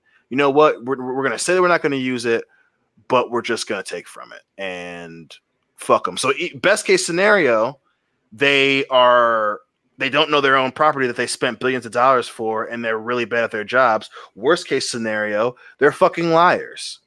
And it's a crapshoot, man. It really makes me sad. Honestly, I think what it all boiled down to is they thought we can slap Star Wars on anything and it'll make $1 billion. Oh yeah, that was the basis for all that. That's what it is. They're like, we can just slam, Star Wars on anything, it'll make $1 billion, and people will still scream about how great it is. Yeah, that's why they had it on celery and cabbage and cauliflower and everything like that too, and it didn't do a damn toilet paper, cereal, condoms. Yeah, they really did put it on lettuce. Remember when Yeah, they did. Yeah, we kept getting people tweeting us pictures of that stuff, and I was just like, retweet. It's like, this is amazing. Oh my god. Shout out to our friend the Grand Inquisitor in the chat. You know why. Let's see. We'll read this one from Dark Wizard, then I'm going to ask you your take on this poster. Dark Wizard 83 says, worst rumored retcon, Rey is Shmi Skywalker. Did we talk about this last week? We did. Yeah, we did. Yeah, we were talking about Kylo being his own grandpa. God, the flippers in that fucking family. Yeah. That's, I really want time travel so bad now because I know they're gonna fuck it up and it's gonna be hilarious. See, when you say it like that, it actually sounds really fucking hilarious. Just the retcon, Rey Shmi Skywalker. Did we talk about this last week? Like that actually sounds funny. Like it makes me less sad, and then it's like it'll be 5 minutes from now and be like, oh fuck, there's a chance they actually do that shit. There's a chance. Kylo's gonna go back in time. He's gonna run into Shmi, be like, "Hey, baby, I want to get that stank on my hang low," and then that's where Anakin came from. He's his own fucking grandfather. Holy shit! That's like like a Mad TV bit. Or that's a funny robot chicken bit. Like that's actually hilarious. No, Futurama did that. Futurama did that with Fry. That was a whole thing. Oh yeah, holy shit, he was his own. Oh, I forgot about that. Holy shit. Yeah, that was a whole thing they did because they kept playing it out throughout the seasons. Like, oh, because of him being his own grandfather, like his brain chemistry was different. And he couldn't get detected by certain things and like couldn't be seen in this and the other. I was like, what? Okay, sure, we'll roll with that. God, that's so funny. Yeah, I really hope time travel is a thing. I really do because as soon as they introduce it, it's going to be screwed up. It's going to mess everything up, and it's going to be hilarious. Oh yeah, you're adding time travel to something where time travel doesn't exist. It's going to fuck it all to hell. It's going to be great. Oh, I know. It's going to be wonderful. Oh god, I just saw a thing about Gwendolyn Christie in the chat. Don't read it, Dion. I won't. So here we are. We have some. I don't know if this is the official movie poster. Obviously, it couldn't be because it's not the right dimensions. It lacks focus too. What do you think of this as a piece of art, a piece of advertisement? Again, that whole going off of the whole going for the painted look pisses me off because again they can't come up with anything original, but it's just weird. Like I just don't like the way they drew Rey. It looks like she's looking in a different direction because obviously when they do a lot of face-off photos, it's just one half of the face because the person's right in front of you, and the way she's angling, showing the other side of her face, it's like she's fighting somebody but looking in another direction, which perfectly encompasses this franchise, is doing one thing but focusing on a completely other thing and fucking up what you're doing at the same time. So that's the thing that's really annoying me with this poster. But then it's like, all the shit going on. Like, you don't need that many fucking troopers on Kylo Ren. Well, like, they need to equal out the people that are on her side as well, because everybody on her side is important. We know them. Well, we know most of them anyways. There's nobody on his side we know, like nothing. This is like a really awkward wedding where like everybody knows one side but not the other, and there's always like 80 people on like the groom side or the bride side, and nobody's on the other side. So this is what it looks like. Well, I mean, let's see, I'm trying to I'm zoomed in. I'm trying to unzoom in because you're missing the bottom of the poster, I think. Hold on 1 second. There we go. 100%. Okay. Yeah, we were just barely missing the bottom. I just didn't know. That I saw this in the chat. I want to comment on it. C-3PO with Chewbacca's bowcaster and bandolier makes me mad. It doesn't make any sense. Yeah, He can barely move. He's carrying Rey's staff in her old bag from Jakku. So I guess it's meant to be like, oh, C-3PO is going to have a weapon. But he's also like he has like red eyes all of a sudden in the movie. Like that's a scene that we always see. It's like, what is that? And I remember hearing somebody say, or it was said somewhere where like apparently Luke takes him over or something like that, and he takes control of C-3PO or whatever. I don't know. Don't you remember living in a world when we kind of came up with ideas for movies, or you thought about stuff and I was like, this is fun, this seems cool. And they were like funny, weird ideas, but now they're just like they might actually do those things we talk about. Yeah. Well, apparently, I mean, it's an official thing. Like him with the bowcast is official. So yeah, this is an official image. This isn't fan made. Yeah, so it's very possible that happens. Yeah. I just think probably. I think he's just going to be carrying this stuff, and I think people are going to be talking about, like, oh, does C-3PO use a gun? Unless it's in the trailer, my guess is it's just. But why would Chewbacca has never never mind. I'm not going to say that. He took off his bandolier in the first Star Wars movie to get in the Millennium Falcon, but then it was magically back on. Never mind. I'm not making that point. But at first, when I looked at this, I'm like, does Chewbacca die and C-3PO takes over all of his gear? That'd be stupid. Yes. I'm pretty sure the reason why he's got it is because Chewie's in a better place and he don't need that shit anymore. Yeah. Well, it looks like we have older F and chat for Chewie. We have older what? X-Wings in the back by the Millennium Falcon. It looks like we have because there's the newer one that Poe Dameron flies because we saw the $90 toy. Yeah, because in the 1-2 underneath her lightsaber blade looks like an old one too. So that's what I'm trying to figure out. Where were the Y-Wings? Why did we have those stupid bombers from the last time? Listen, I know that we bring because this up every time Johnson we talk loved about World this, War II. And that point cannot be made enough. So, and there's a laundry list of small details that this franchise is fucked up. That might, and again, I'm probably because Jeff and I are very, very, very privy to the original trilogy, but that's not us being biased. That's really bad storytelling, right? Because the reason why it was cool that the Y-Wings were bombers because they were fast, and it made sense that you had bombers that could bomb and get the fuck out of Dodge. So and they had a better armor on them. And better armor. And for you to tell us as a storyteller that, and this is 20 years in the future, that as a resistance force, what you're trying to sell us this is, they're in a war. They have limited resources and limited amounts of money. That someone said, we want a slower, less armored, less capable delivery service for our bombs. And that also, makes no fucking sense. Also, that's terrible storytelling. And people are okay with that shit. Didn't we have to sit through the whole thing about how they're selling weapons to both sides and all this shit? Like, yep. Yes. Yeah. Why wouldn't the other side buy something like a Y-Wing? Is it just to try to hook you emotionally again? Yep. Or even if it's a better version of a Y-Wing. It's once again there to preach. That's all it is. Just be like, oh, war is hell, and there's these horrible things we don't know about. War. It's like you did this 10 minutes ago with the animals. Fucking quit it. Right. I would just like to point out that was Rian Johnson's first draft. Thank you for reminding us, Ken. So every time we wonder why The Last Jedi is an incoherent, stupid mess, there you go. Thank you. Plus, they never explained to us why the Resistance is resisting and what happened to the Republic that was in charge of everything. Yeah. Well, fuck, that's a whole whole thing too. But and that's more of a large issue, right? Because that's again shitty storytelling. But that's a huge plot thing that needs to be explained. But so many small details that take away from the fucking movie. And again, I get it. You want to sell, maybe that's a toy thing. They want to sell bombers eventually. What the fuck ever. I get it.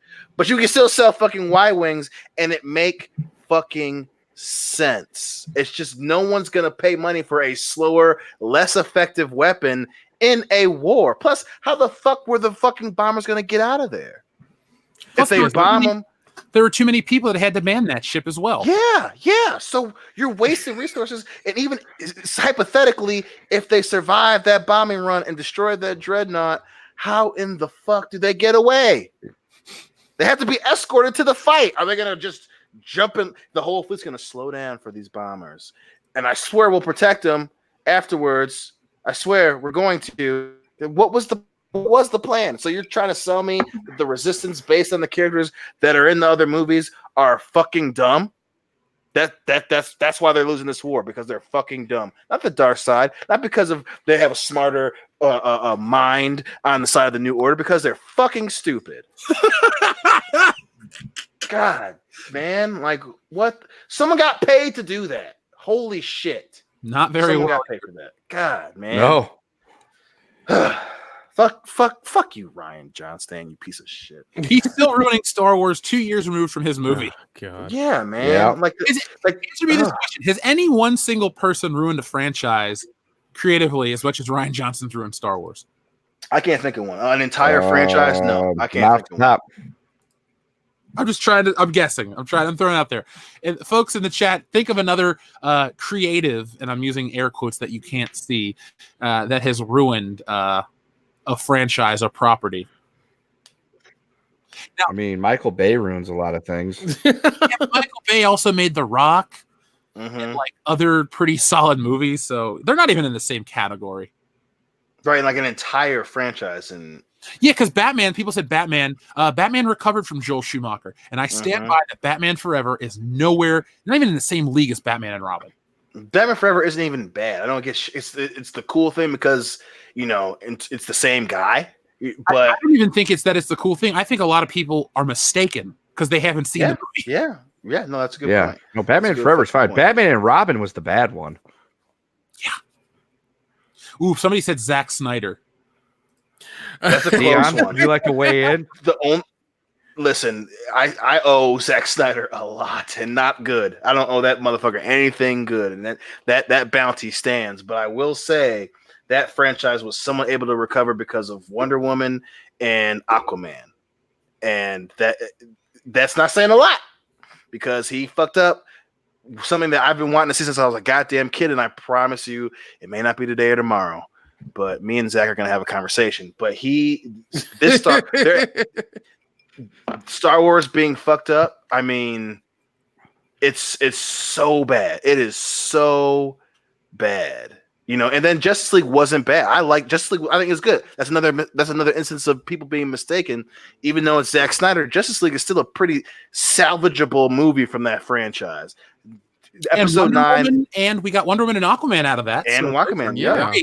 Yep. So it's not going to be, it's episode 9 is not going to be that at all. It's just going to be so bad, so many plot holes that you can't escape, like fucking black holes. So speaking of people that can ruin a franchise or a property, we always talk about Brie Larson, right? Yeah. Ugh. Now, when you guys think of superheroes and how they're posed, what's the first thing that comes to mind? Like a Spider-Man swinging through the city, or Batman standing majestically on a rooftop, or Superman flying through outer space, or picking up a tank or something. When you think of Captain Marvel, what do you think of?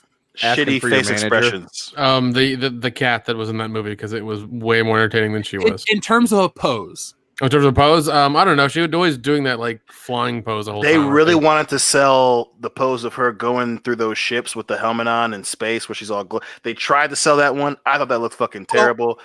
There's also that stoic pose from the poster where she's standing all like. Well, look, I got one to top you better, because when you get a statue, a high-end statue, you get an iconic heroic pose, something that you want to display. Like I said, Spider-Man swinging on a web, fighting Venom, doing something crazy. With Captain Marvel, you get her running down the street. No way. No way. Look at your screen, Dion. Holy shit. No way. And she's wearing her jacket. Oh, that's wonderful. First off, that is not Brie Larson. No, it's not. That's somebody else. No, that's a very homely looking woman. Plus if she's running, Is she gonna run up and punch somebody? Like what? Her statue has more detail to attention on the little garbage on the ground. You ever hear you got the Vision looking kick ass, and then Captain Marvel's like, "I'm running." No. why- She's running because she left the stove on. She's just. Is she gonna punch the fucking stove door? Why is her fist clenched? Like, is the person she's gonna attack right there, or this person does not know how like human motion works? Plus, if that's how she runs, why? Like, is she like prancing running? Why is her knee so close to her other leg? That's not what happens when you're sprinting. No. What is happening? What is happening? I'm confused. Why are you running? Yeah, that guy. Why are you running? Why are you running? I saw this by mistake when I was looking up something on my phone. I was like, "Oh, these X-Men statues look incredible. I can't wait to buy them." Oh wait, there's too many of them. I can't get them all because I have no space. Then I see Captain Marvel and I go, "I guarantee I'll never buy that." I just wanted to bring that to your attention quickly because That is hilarious. could you make it any lamer? Could you make it any lamer? That's all I'm Oh, gonna say. Yeah, God. if you do that shitty haircut she had in Endgame, probably is the only other way. Yeah. Folks, do me a favor. Also, I do have the side by side of her like with a bald cap, and then her like they had to CG her hair because they couldn't get it right. Yeah. Folks in the chat, do me a favor. Caption this, guys. Come up with a caption of this. When the manager says we can't help you, ma'am.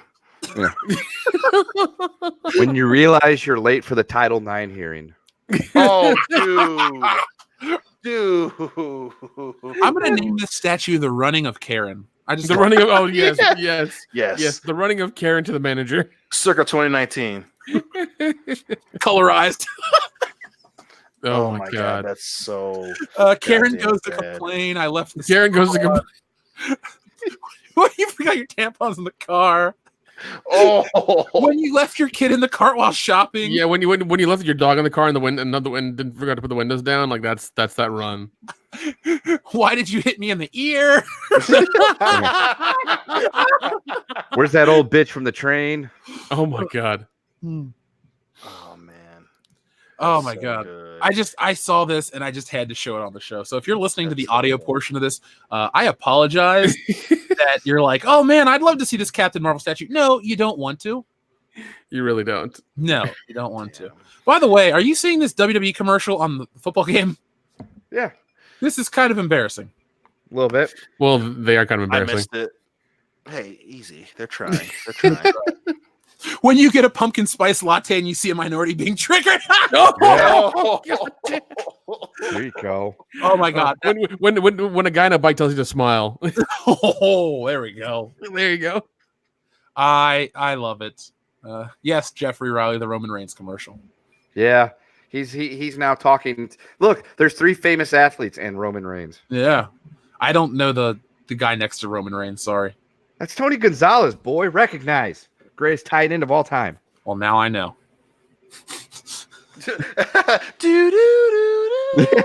Where's the star in the You know what we peacock? should do? We should take this and put it to the Chariots of Fire music. Yeah. Bum, bum, bum, bum. Oh, starring in Ben-Hur, but Her is Her and it's all caps. Oh, I love it. What I don't love is look at this face. That's not Brie Larson. That's not the actress in the adult parody. That's It looks like Chris Is it wrong Cyborg that from I think MMA. It's a very generic blonde white woman is what it is. It's like Honestly, Brie Larson. This is actually a testament to Brie Larson because she actually looks better than the woman portrayed in the statue. I'll give her that much. Not by much, but she looks they have the better same than the personality. statue. Yeah. Oh, yeah. Classic as fuck. I do my own Yeah. stunts. That's the caption of this one. I do my own stunts. oh my God. And you can't even run. it clearly shows Thank you very much. Well, there we go. I just thought that was a fun little Oh, detour. God. Stop I screen. want this juggernaut though, really bad. Oh my God. So, is there anything that you guys expect to come out of Comic-Con this week? I mean, we know we're not going to get a Star Wars trailer this weekend, but what do you like? And we know the Marvel lineup. We know all these things so far in advance. Wait, that's a Rock figure I don't have on TV. Fuck. Yeah. Damn it. And Michael Strahan's got it. Yeah, I need to find that. Anyway, I'm not. Let's go beat up Michael Strahan. No, I'm just like, hey man, you're rich. Can I have that? Why they gotta make Michael Strahan John Cena though? God damn it. I just think it's Why? funny how They had him stand there next to these former football players, and he looks so tiny compared to those three guys. He looks small compared to Terry Bradshaw. He's about the same size as Terry. Obviously, Terry's a little more rotund. Terry's also in his 70s. A lot more respected. Well, yes. that's the problem of it. He had leukemia, dude. Okay, God. Terry's actually won legitimate championships. Vince didn't tell him he was going to win. I mean, those championships count, dude. Okay, they're still world championships, fucker. Okay, even though it's odd to do that, I didn't want to win any of them, but that's okay too. I'll get past it emotionally. So, yeah. Let's see where we're at. Okay, then let's live stream, because, like I said, if we get that 1,000, I'll go out in the morning, and not even close. Cool. I get to sleep. Yeah. We have 12. We have 1,250 watching. Can we get 1,000 thumbs up, please? Yeah. I've never understood why it's like really difficult to do that. Like, even people on their phone, you have to move the cursor up there and click, or you have to just reach your finger over and touch the thing. Yeah, it's difficult. I know I know we're asking the world of you people, but wow, just a thumbs up. I know it's really all right, Grandma. Goddamn, why are you so crabby about it? Jesus, it's a thumbs up. That's why it's a thumbs up. Hey, that's cool with me, man. I don't have to get up in the morning. That's true. That's very true. You can sleep in. I can go back to Waffle House. That's where I was this morning. It's always a good choice. I have another. I mean, I don't break my dishes. I'm not a heathen, but whatever. Those filthy Asgardian assholes.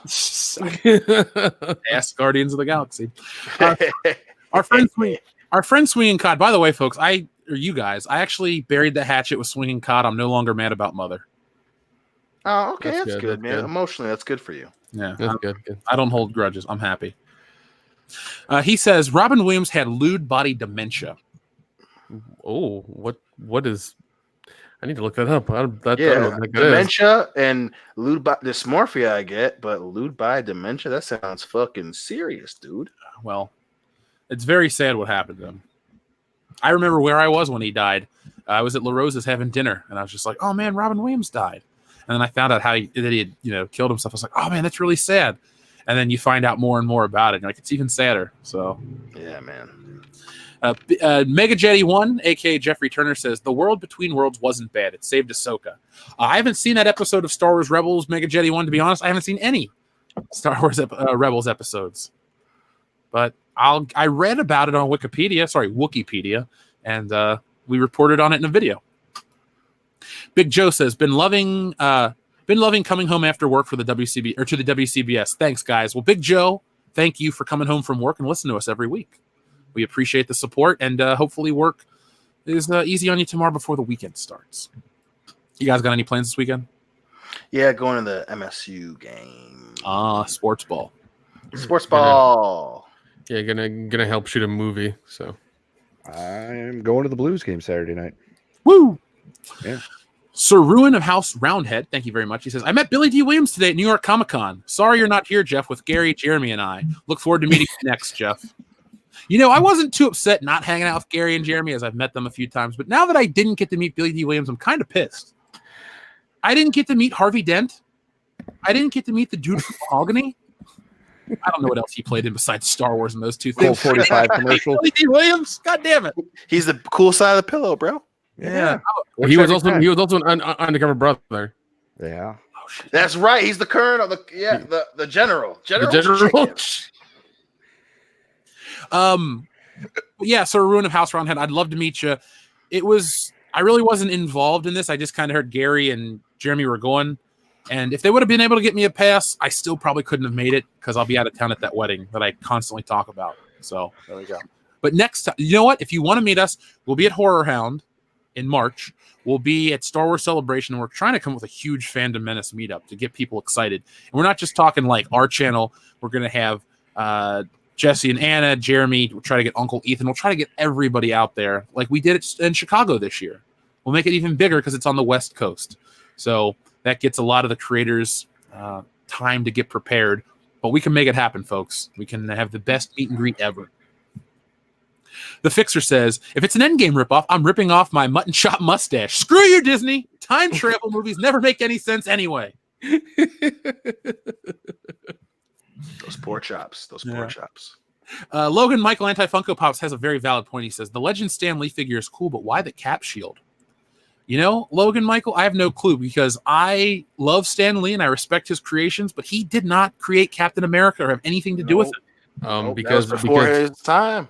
Because America, fuck yeah, that's why. Look, he was working at Timely Comics, but Jack Kirby and Joe Simon created Captain America. And yeah, he wrote Captain America stories, but you know what? Roger Stern wrote Spider-Man stories, some of the best ones. Does Roger Stern have his own action figure? No, he doesn't. What I'm trying to get at is Stan Lee has as much impact on Captain America as other creators you've never even heard of on characters you love. So I love Stan Lee, but he should have come with other things, you know. Should have been wearing like a Fantastic Four shirt or something. I like the outfit, but like he should have come with something else besides Captain America's shield. I feel like it was a very poor thing. Maybe a Thor's hammer that says Excelsior. Yeah, yeah, that would have been cool. That'd have been cool. Yeah. Our friend Andrew Clark says The Rise of Skywalker. I'm waiting a week to see it. Well, there you go, folks. A lot of folks out there are waiting to never see it because they'll never watch it. Mm-hmm. Yeah. Once again, we are not doing a boycott of the new Star Wars movie. That's not how we roll. You guys do whatever you want. We tell you guys up front what we're going to do, and then you can watch it with us or watch, us. By the way, Dion, I have a question for you. Hit me. What if The Rise of Skywalker underperforms at the box office, so they pull it and put it on Disney Plus instantly to up the numbers? That would, one, be a terrible, terrible idea. And then two,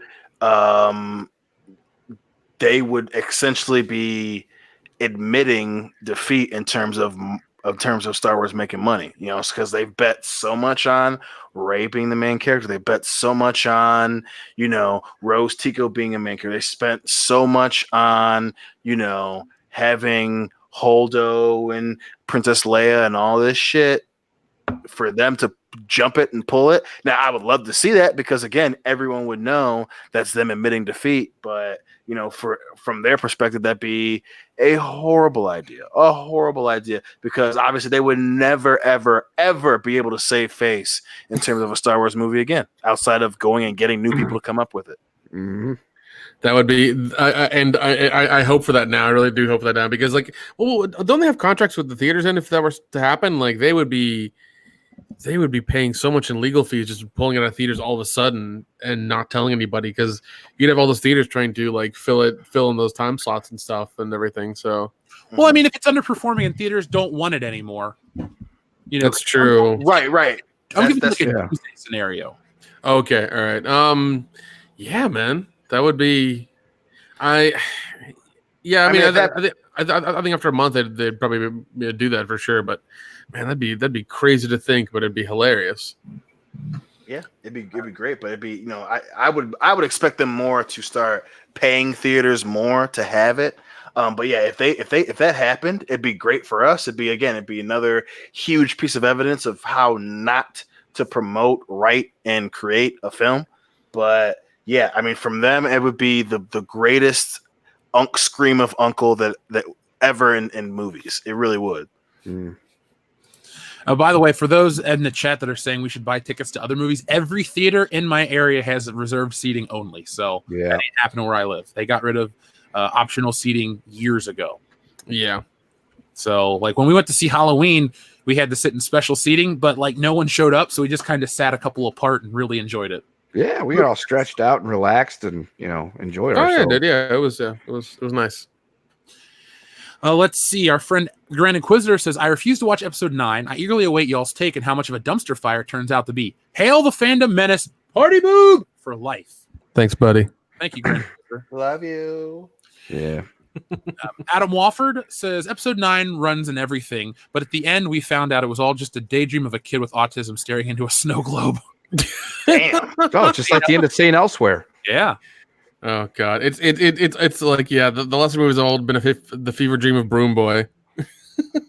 God, I wish. Please pull a Dallas, and this is just George Lucas waking up at the end of the movie, being like, "Oh, it was just a dream. It was just a dream." And Mark Hamill's just taking a shower. What's wrong? What happened? What's going on, sweetie? I had a dream, and you were there, and you were there, and you were there. And you died, and it was just crazy. Dude, if Fucking it's all Wizard of Oz, I'd be okay That'd with be that. great. respect the fucking movie. Like, honestly, I would love if they woke up or Ray wakes up and she's like, I had the worst dream. You died and you died and you died and you were there. And then they all look at her and go, who are you? And then it just ends. Directed by J.J. Abrams. I'd be the first one to applaud. I'd be like, it makes no sense. Yay. It totally wipes out the previous 3 films. Hooray! Swinging Cot says, I guarantee if you go to see Cats opening night, you'll get splooged on by Curry's. Paul Rubensing it in the theater. Ugh. Does he mean furries? Yeah, I think that's a banned word in the chat. Gotcha. Yeah, there's that new video that's coming out that's telling all the algorithm words that are banned on YouTube. So, Yep. check it out, folks. If you're a YouTuber that's trying to get monetized, watch the video. Zaire, thank you very much. He says, Star Wars retcon. Rey time travels to episode 4. She flies in space, learns from Leia, to the Death Star 1. She mind tricks Han to fly back and help Luke, then use the Force to direct Luke's proton torpedo. Hold on. This is a part 1 of 2. She then is Luke's guardian angel throughout the original trilogy to the Force and aids him. And Leia used the Force to revive Han in episode 6 and puppets him as well. Wow. That's You know- probably the movie. If I had a wall close enough to bang my head onto, I would. If they were to do that, I would be so upset. Once again, I want time travel really badly because anything they do with it, it's going to be fucked up. It's not going to work, and it's going to be hilarious. Side note, the thing that made me very happy that I love our fans so much, we said furries, and so everyone decided to start typing furry in the fucking chat. Just different ways to do it. Yeah. And it's the best thing. Oh, the rebellion continues. I love you guys so Furry much. sausage. Furries in the chat, everyone. Furries. Yeah, I mean, They're it's a sect of people. I don't know why people like. I don't know why they would get mad at that. It's dumb. Hey, My we quad just straight up goes furries. That's all he just goes. Well, there we go. Hey, there we go. We have a song for our Party Boob album. You know that Louie song? It says "Furry, furry." There we go. I'm okay with that. Oh no, you're dressing in a costume. People be like, it's disparaging to us. It's like, we're not even making fun of you. We're literally stating the things you guys are interested in. We're not even Yeah, You're dressing up in costumes and banging each other. That's what you Fine. do. We don't. yeah. You know, different strokes for different folks. It's all good. Yes, furry. Coming on fur times, baby. Hmm. Some furry times, daddy. Furry times. I Dress knew. up like a fox. And then I'm gonna get inside of him, and we're gonna have some yiffing fun. Yes, though, daddy. Oh my god. Oh jeez. Now, guys, normally we don't get into controversial topics on the channel, but this is a super chat I'm going to allow. It's very controversial, but I want to know your take on it, okay? Okay. Hit Set it. up straight for this one. It comes from Mongo's Big Think. What is your opinion on candy corn? Hashtag Team Candy Corn. Oh, I'm with you. I'm hashtag Team Candy Corn. People shit on candy corn every Spooktober. It pisses me off. It is a underrated, underappreciated, and underused Halloween candy. RIP. Candy corn forever. If I could hold up a fist in a pitcher, but instead of a fist, it's a piece of candy corn in my hand. You're going to get I would- Photoshopped in like an folks, hour. you know how we've had you guys make those pictures for us before. The last one I think was Thanos holding up the gauntlet with the 2 runners from the 1968 Olympics, the Black Power thing. That was beautiful and fantastic, by the way. If we can get Dion on the podium holding up a candy corn next to those 2 guys in the Olympics, you can send it to worldclassbs@mail.com. You can tweet it to us, however it needs to be done. We need that picture of Dion standing there proudly, fist raised with a candy corn on the podium in the Olympics. Fuck Team Jacob. Fuck Team Robert. Fuck Team Thanos. I'm Team Candy Corn, baby. Nick, what are your takes on candy corn? I like it. I'm with Dion. I enjoy it. I don't know why people shit on it. That's why I love you, It tastes like sugar. It's just candy. Why are you mad at candy? Endo, what was your take on it? Did I miss it? Who, me? Yeah. Oh, I'm on Team Candy Corn for life, ride or die. Get my man, my boys. I've always been a fan of candy corn. I mean, I'm not going to sit there and crush a whole bag of it because it will make me feel like Oh, sick yeah, to my it would. stomach. Oh 'cause yeah, you definitely it's just throw up. pure Candy corn. fucking sugar. It's not But fuck. I mean, candy. Grab a handful of candy corn, sit there, munch on it a little bit while you're watching, a movie or a football game. It's a great way to pass the time.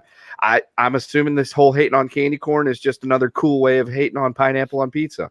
That was like the big thing. That is my favorite pizza. Don't judge me. That was a big thing. It's like, hey, we want to be cool and edgy on the internet, so we're gonna rip on pineapple on pizza. I mean, I didn't hear shit about candy corn being ripped on until a couple years ago. It's the new latest fad. Let's rip on something. Well, I'm gonna close this out. I'm on Team Candy Corn as well. That's right, my boys. What is it? The Brock's Candy Corn? Yeah. You know what? Apparently, WCBS is candy corn friendly. That's right. That's a bullshit sweep right there. All four of us on the same thing right there. You know what? In honor of Team Candy Corn, hold on a minute. Here we go. Right here. We're gonna, while we read the super chat, instead of staring at a blank screen, you're gonna look at a picture of candy corn. Yeah.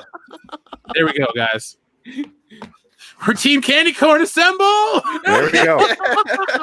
Munch, motherfuckers. Yeah, the only candy corn thing that I did not like was M&M's put out a special M&M candy corn a couple years ago, and I was just like, disgusting. Yeah, it was not good. They also did a pecan pie one, and that was not good either. I think I'm gonna go to Target tomorrow and buy the smallest possible bag of candy corn just to eat a couple pieces. I'm gonna get it. You know what? After I get off work tomorrow, I'm gonna go to the store because I'm buying the Ghostbusters game. I'm gonna get a bag of candy corn as well. I didn't realize candy corn was made with real honey. Ooh. You know what we should do? We should shoot for an endorsement from Brock's Candy, the official candy corn podcast.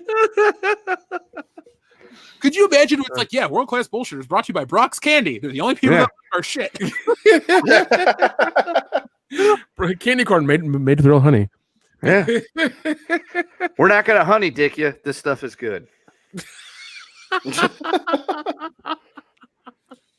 Oh, good.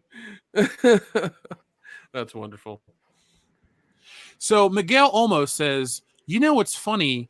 It's a funny thought where people, it's funny. People thought there was going to be a riot at the Joker movie. Get ready for Star Wars. I guess he meant to say riot, but people are going to be pissed off at a Star Wars movie if it doesn't deliver. It's like it happens at a Disney movie. These assholes in Cincinnati destroyed a movie theater with Coca-Cola and popcorn.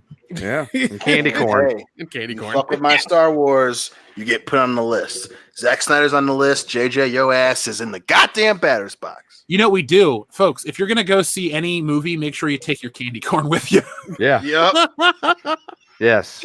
Candy corn, the official candy of World Class Bullshitters for the month of October. Yeah, if you guys should just mail us bags and bags of candy corn. Oh God, please do. Please do. Holy shit. Yeah, we'll eat it. That stuff stays good for a really long time. I've had a bag for like 10 or 15 years because it's solid sugar. Yeah, because I was gonna say I had candy corn from last Halloween that I ate like a month ago. I was like, oh shit, I forgot I had this. It was, bag was never open. Still good. Didn't die. So, folks, if you would like to support the candy corn cause, the candy cane cause. Make sure you send. We'll take those two. Box 5069, Cincinnati, Ohio 45205. That is WCBS show. Send your bags of candy corn. I will save them through the season, and we will share them on the Star Wars live stream. It'll be beers, corn, orange juice, titty. We're gonna feel like shit, but that's gonna be awesome. We're probably gonna throw up, but it's gonna be fun. We're just sitting there drinking champagne and eating candy corn. It's gonna be good going down, but I don't know what it's gonna be like coming back up. It's gonna burn. It's gonna sting. It's gonna be weird. It's our own version of mimosas. We get champagne and mashed up candy corn. Yeah. Oh god. Fuck yes. I mean, dude, I had an idea. What? So the way I make some of the lemon drop moonshine stuff I make with the Everclear, I throw a handful of fucking lemon drops in there and let it sit in the jar with the Everclear. It dissolves it. It's like lethal as fuck. It's great. We should dissolve candy corn in Everclear. Drink that. Dude.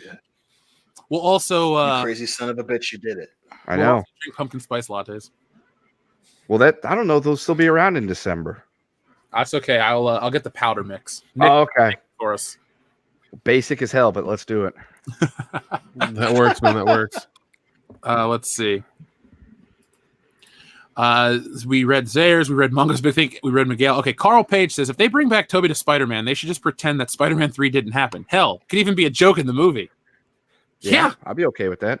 Yeah, that'd be great. That'd be great. Do you think a single person in that movie would turn down a role in Spider-Man, the new Spider-Man? They should just be called the new Spider-Man 3. Yeah. Agreed. Absolutely. The tagline is, it made $800 million the first time. Why not one more time? Yeah. I actually would love that if it's like, yeah, he's like, that's as bad as dancing down the street. That's as bad as Topher Grace. You know, just they look in the camera and they're like, fuck Topher Grace. I agree. I've been saying that for years. Yeah, I mean, it would. I mean, they've done weird, like I remember the Hulk, the Ang Lee Hulk. They immediately made a new one immediately, and it was just like, wow, you guys really don't want people to remember that first one at all, do you? Well, it was. I mean, it was about 5 years apart. Yeah. Yeah, and it was terrible. Oh yeah. Yeah, it was really bad. Really fucking bad. So, people that I know and trust are reviewing Joker, like some of our listeners.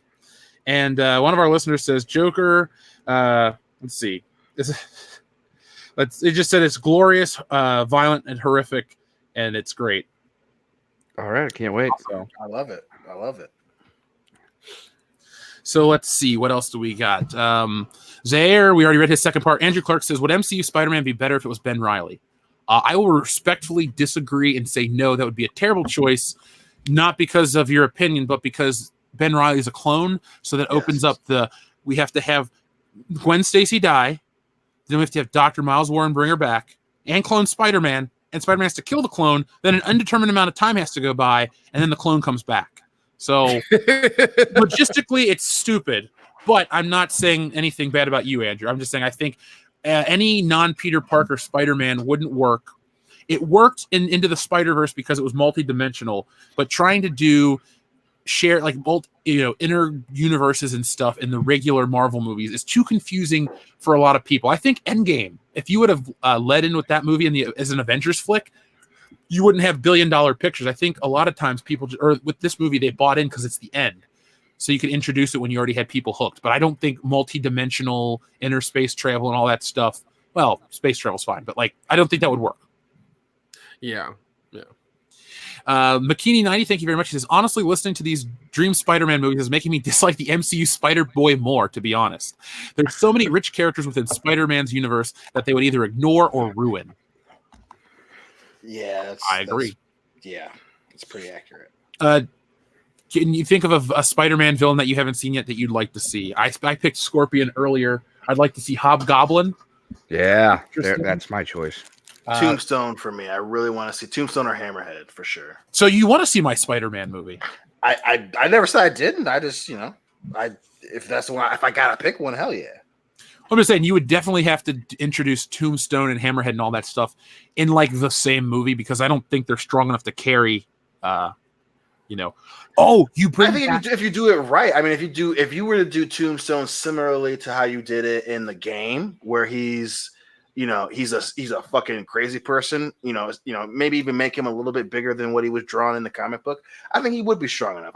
Then again, that helps it be a fun movie when it's a dude who has limited powers. He's just a tough son of a bitch, who's a savage motherfucker. I think that's a strong enough villain. I feel. But I will say, characters like Tombstone are why Spider-Man should be a TV show and a movie. Look, it wouldn't be hard, and it's not that expensive. Yes. Look, these MCU shows are going to have a budget of $25 million per episode. There's an article out this week.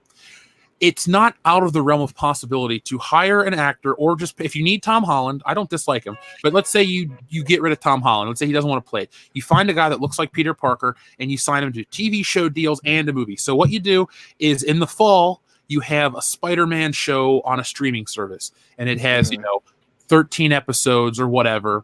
Maybe you do 2 seasons, or you do a long enough season where it's 26 episodes, and then it culminates with a movie and something bigger. Because Spider-Man can necessitate a great episode could just be him dealing with personal shit. Yep. The characters that they give TV shows to aren't necessarily the perfect choice. No. I think Spider-Man would be perfect for both. You could have a $1 billion movie and a fucking TV show. It's Spider-Man. Oh yeah, dude. You could have a $1 billion franchise right there. But that's the thing I've never understood is why don't sometimes they use the movie actor to be in the TV show as well? I've never understood that. Dude, if I was an actor and if I was playing a superhero I liked, so let's say I looked like Spider-Man and I had the role, I would be like, I'll be in anything. just keep making me be Spider-Man, you know? Like, you don't get that anymore from a lot of these actors that play superheroes. They're just like, you know, Robert Downey Jr., he did his time. He enjoyed it. He's respectful and grateful. Chris Evans did his time, but they're gone. You know? Oh, yeah, definitely. Few people do you hear go, oh, dude, I can't wait to come back. Like, shit, sign me up tomorrow. I'll play it, you know. I think Right. street production of Avengers or something. Starring Anthony Mackie and whatever the guy's name that plays the Winter Soldier. The dude from Hot Tub Time Machine, the asshole kid. Sebastian Stan, right? Yeah. He's good. He's good. Mhm. That boy's good. Let's see. Servant of God 777. Thank you very much again. He says ideas for Spider-Man. Where Peter's family are Marines. His parents died overseas. They tell his class he's going to boot over the summer. He gets bit just before. Ooh. That's not a bad reinterpretation of it. No. How about if when they do that, not only is that the case, but it's called the Marine 7, and it stars Mike Mizanin as Peter Parker Spider-Man. The Miz. I'm down for that version. That'd be great. Okay, so in the comic books, Peter's parents are spies. They teamed up with Nick Fury and I think Wolverine and Captain America maybe. Because remember, he found that his parents were spies in like 1969. So it's realistic that they could have been in World War II. Right. Because he's like 20 years old back then. Mm-hmm. So it could have happened. Yeah, it would have happened. Because if he was born in 49, like we're just guessing. Let's say Spider-Man's born in 1949, the original character. Yeah. You definitely have parents that were born in 1925 that were in World War II. Uh-huh. JRG Projects, thank you very much. He says Spidey versus Kylo because Rey is too boring. Well, duh. I think what would happen is Spider-Man would talk a line of bullshit to Rey or Kylo Ren, and he would freak out, and Spider-Man would win the fight. I could see that. Jeffrey Turner, Mega Jetty 1 says, make actress MJ like Axel Foley. I'm MJ Wishbone. Just say my name and poof. Your name is Johnson, right? I was going to say that. Give me 2 more seconds to say it myself. One of my favorite lines in Beverly Hills Cop 2 is when he looks at Lutz, he goes, "Is this a black thing?" And just God, I love that. I love that. Get out of here! I think still my favorite from 2 is he a civilian now? You betcha. I'm gonna kick your ass, Oh god, that movie. Mm-hmm. So good. What a great sequel. It is. We need to do our best movie sequels for Patreon, and Yes. that'll probably come up. Oh, easily. Logan Michael Anti Funko Pop says, "What's your dream action figure?" Mine is an Ultimate NECA Michael Myers Halloween 4. It would be the first Michael Myers figures ever to come with a shotgun, but licensing issues ruins everything. Horse. Well, I'm going to go first for you. Logan Michael, my dream action figure is Axel Foley, and I don't care if it's Hot Toys that makes it. I hope Beverly Hills Cop 4 happens because they'll milk it for merchandise. Hot Toys, NECA, I'll buy them both. But my dream one would be if they were to do a Hot Toys release, so that'd make it $220, and you get one Axel Foley figure with 2 faces, and you get a jacket, and you basically make part 1 and part 2 out of the same figure. And therefore, I would have to buy 2 of them, Dion, so I could display them at the same time. My man. And then I would hire an art student to construct me a 1/6 scale crappy blue Chevy Nova. Because, you know, if you can park it in a good spot, it'd be great. Because last time I parked here, all this shit happened. Thank you. Right. God damn it. What about you, Dion? What is your ideal action figure? Oh man, it's hard for me to argue against the Axel Foley because that was probably what I was gonna say because I already have my RoboCop. I already got Blade. I already got Daredevil in the yellow costume. Oh fuck! I think. That's fucking tough. I think if I had to pick one, I would want either a NECA or have McFarlane come back and make a great one, but get a Spawn figure, preferably. The Spawn. I can't remember what. I think it was issue 89, the angelic Spawn figure with. I mean, he wouldn't have to come with any side stuff, but just a NECA or another McFarlane re-release of the angelic Spawn figure. I think would be my dream figure right now. But obviously, give it more points of articulation because the other one was just the shoulders and the fucking ankles or some shit, but actually give me full articulation with the wrists, with the knees, with the ankles, and with the head. That would be perfect for me. Nick? It would be Kurt Russell from The Thing, where he's holding the dynamite with the flamethrower. Ooh. Yeah, that's what I want. And also him with that. And I know one of the accessories have to be that horrible hat. Then does the jacket come off or no? Yeah, jacket comes off. Yeah. But yeah, that's what I'd want. I want him with the dynamite and the flamethrower, just like being frozen, holding it there. Kendo? Ideally, it would be an action figure line dedicated to myself. But if I got to pick something that's not narcissistic, I would say I want old school starting lineup looking figures of the characters from the movie Major League and Slapshot. Ooh. You know they have Slapshot's action figures, right? They do. Right. But I want like the starting lineup kind Oh, okay. because those were cool. Can I give an honorable mention? I'd like Terrible to but cool. Wayne and Garth. Oh, there you go. yeah. Yeah. That's a good one. That's a great one. And they're only sold in a set. Because people be like, well, who do you want, Wayne or Garth? No, I want Wayne and Garth. And You have to get them both. They I want all the bacon and all the eggs. I just want I feel like an honorable mention for me would be Taggart and Rosewood, but also they come in the duo pack too. You can't get them alone either, preferably. So you're going to say an honorable mention or Taggart and Rosewood over Riggs and Murtaugh? Yeah. Ooh. I was thinking the same thing. I'm like, well, what about Riggs and Murtaugh? You son of a bitch. That's a good one. My honorable mention. No. How about no. Hold on. How about Crockett and Tubbs then? Come on. They already make them. They already have those, yeah. God damn it. You were with me when I bought Crockett, remember?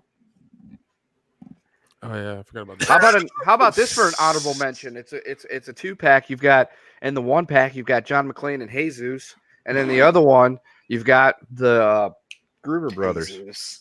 Yeah. Ooh. I know. That's one of my favorite parts of the movie. I know. Not hey Zeus, I'm a Puerto Rican. He said, "Hey Zeus." I love number 3 is probably my second favorite of them, and I love part 3. But for you guys, since you brought up Murtaugh and Riggs, which Murtaugh and Riggs do you have? 2. You gotta have mullet. Yeah, it's got to be the mullet. Yeah, got to be mullet. Mullet's he had a mullet in 1. Yeah, but like the mullet. But here's the thing. And 2 is more prominent. Yeah, Jeff and I want that prominent 2 mullet, baby. That's right. We want that early '90s, even more party in the back mullet. Plus, Lethal Weapon 2 is my favorite. So yeah. And if you buy the Riggs and Murtaugh on pre-order, you get a special edition Leo Getz to go with them. Okay. Well, also, if it's Lethal Weapon 2, you gotta have the toilet bomb. Yeah. It comes with one of the play sets. Yep, it comes with the toilet. Yeah. And then if you buy the car, the play set that comes with it's the drive-through. Why not a pull-string Leo Getz doll? That would be even better. It'd be like those old Jim Varney and or Pee Wee Herman dolls. You pull it. So fuck you in the drive-through. Okay. I'm so cold. That's because you're laying on the ice. It's just I'm laying on the ice. You're laying on the ice. That's why I'm cold. That's why you're cold. I think I'm gonna watch Lethal Weapon 2 when I go to bed later.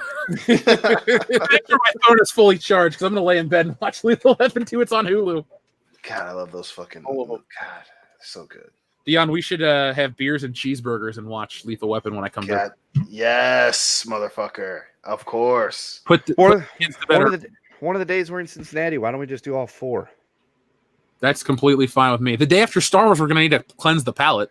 Yeah. Yep. So what we do is we just good franchise. We order a bunch of food and we get light beer. I'm joking. We're gonna get regular beer, and yeah. We just drink beer and have some, I don't know, pizza all day and just watch all 4 Lethal Weapon movies. It's only like, what, 8 hours? Yeah. I'm fine with that. Let's see. Swinging Cod says Mattel actually made a Mole R figure because of RC. Who's Mole R? Is that like a He-Man character? I don't know that one. I don't know. Mole R. Well, speaking Mole and then the letter R. Mole MOL-ARR. Molar. I mean, while we're on subjects involving action figures and things with the name R, why can't we get the Room action figures? Chris R. Yes. Oh my I don't have god. fucking Oh, 5 minutes. Yeah, here it is, Molar versus Skeletor. It's an actual thing. I guess he's referencing the robot chicken skit. Oh, okay. The dentist. Okay. Yeah. Oh yeah. Okay. Yeah, Molar. Okay, I get it now.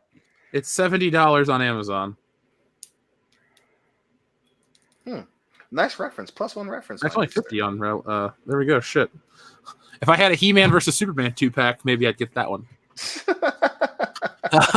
Joseph Bienowitz says $10. Kylo Force connects with Rey and the Cure plays.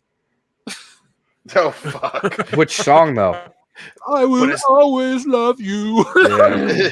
But it's also that scene from Zack and Miri, but it's just fucking Kylo and fucking Rey. No, that's live that plays. That's not the Cure. Oh, that's live. Gotcha. Okay. Yeah, the one that plays after they sleep together. Yeah. Yeah, the Cure is like that Friday I'm in love with you. That's the song that plays. They force connect and then the movie stops. Yeah. Someday you can break my heart. Tuesday, Yeah. Wednesday, whatever it says. Friday, Fuck. I'm in love with you. Thursday, I can't even start. Yeah. That was one of the best songs to play on Rock Band 4 because it was easy. Yeah. Fatal J, thank you very much. He says, hands up, you're getting robbed. Give me your topics now. I have a hijack stream on now. Well, thank you, Fatal J. It makes me think of that Biggie Smalls song. You've been robbed. Remember that song, Dion? Player Hater? Oh yeah. Yep. Oh yeah. That was actually a good song. It is. Dr. Yegus says, Joker looks great, but where's Bob the Goon? He shot him. Bob. You're my number one guy. Now you He guys hasn't met Bob the Goon. Well, no, yet. you all saw the trailer, right? Yeah. For Remember that little boy that he talks to on the subway? He would grow up to be Bob the Goon. How about that? now he's just a little black dude. Yeah. He fell in the chemicals with the Joker too. That's right. Oh, that would explain a lot. Yeah, He jumped in after him to save him. Mr. J. Here's a question. Breadman Productions. We actually met Breadman Productions at Horror Hound, guys. He asks, what's our favorite Jerry Goldsmith score? Now, I looked him up, and I have to go back because I typed in Molar instead. Jerry Goldsmith movies. So we have a lot of choices because Jerry Goldsmith is like as prominent as John Williams. So he did The Omen, Patton, Gremlins, Chinatown, Poltergeist, Basic Instincts, Alien. I'm going to go with Star Trek The Motion Picture because that fanfare is iconic, and they use it for the Next Generation. He also did the score to Hoosiers. Nice. The Burger, Twilight Zone. Yeah, I'm gonna go with The Omen because that was an extremely ominous and very, very atmospheric soundtrack, and he did a damn good job with that. I'm gonna go with Patton with the side of the Burbs because the Burbs does use a bit of the Patton music, sort of in a way. The Burbs, Burbs is a fantastic movie. Oh, it's a great movie, but It's so is underrated. Patton. But yeah, you're right. So I gotta go with Star Trek, man. I love that it's so fucking fantastic. It really is. I gotta go with Star Trek, man. I can't count against that. Wow. Kevin Thar 1138 sent in a giant super chat. Thank you very much. He says, good evening, world-class bullshitters. Been looking forward to some quality entertainment since pulling a double followed by a late day today. Ready for my birthday tomorrow, the last one of my 30s. Let the party moves commence. Well, that's the second person that's got a birthday tomorrow. Yeah, Kevin Thar turns 39. So hopefully, look, when I'm 39, Dion, I want to have the biggest birthday blowout ever because 40's 40. Yes. That's true. Kendo, Well, closest to 40. What do you want to do for your 30th birthday? I don't know what you're talking about, dude. I'm 26. You're the youngest on the show now? Yeah. And I'm that helicopter. I identify as a 26-year-old, so I just retcon the show. So fuck our canon. Does that mean I'm only 20 and Dion's 19 and Nick? No, you 24? just pick whatever you want to be, and then we'll just retcon it. I'm 19. I'm going to get a college girl tonight. You've been with you have a college girl. Your wife was your college girl. That's right. Yeah. She's my okay, cool. Hey, baby. You 19 again? So if we rewind Dion back to 19, can we fix the whole Lena Dunham situation? Yeah, because she's not relevant. Yeah. There you go. Be like, By the gods, if I see her again after 19. Dion, I've known you since you were 19, so Yes, you have. our friendship you have. is strong, but whatever. Yes. It's been over 10 years, my good man. It has been. March was 10 years because it was Dut's birthday. Mm-hmm. Yep, that's birthday. Went to the strip club. That's right. He almost pulled a fucking stripper off the stage. Yeah, because Oh my god! he freaked out. Yep. Yeah, because he didn't want to have his shirt off. Yeah. And they usually not supposed to catch strippers, but Jeff and I had to fucking catch her because she would have face planted. Yeah, she almost. Oh wow! Poor woman. She was just trying to work to pay for college or whatever. Nursing school. At school or kids or whatever. Yeah. Law school or whatever it is. We can have a big party for my 40th birthday. I don't know the last time ever. Actually, I don't even know if I have ever had a birthday party. Well, you're going. Damn. Well, here's the problem. My birthday. We're gonna make it right. We're gonna make it right. Goddamn. My birthday is the day after New Year's Day, so there's Christmas and then New Year's, and then my birthday is the next day. What you need to do is you need to one of these years come up to Michigan. Damn right. And we'll celebrate your birthday hungover, but we'll celebrate. I mean, we can. So, but yeah, my 40th birthday, we'll do something awesome. We'll it'll be the roast of Kendo, and we'll film it for Patreon. Yeah. Yeah, Jim Brewer ain't doing nothing. We'll call him up. No, don't fucking get those people. I want people to actually know me to start slinging, mud at me. All right. Deal. I will actually write an Third one, I can't entire expect- fucking set. Hey, David Peters. Spade? Yeah, it's like, David Peters. Where have I heard it? I haven't before today. So I don't know why you're talking shit on me. I'll fucking beat your ass. I mean, there you go. I'd rather get, flamed by you guys and people I know. Fuck you and your chili dogs. There we go. Thank you. There you go. Thanks, Jeff. Yeah. Kevin Tharp, thank you very much for the very generous super chat. I'm glad you consider us quality entertainment. You're here all the time, but have a good day tomorrow. Hopefully, let's see, birthdays on Fridays are cool and they suck because you have to work, but then you're off usually the next day. So yeah, that's why you hit it hard that night. Yeah, man.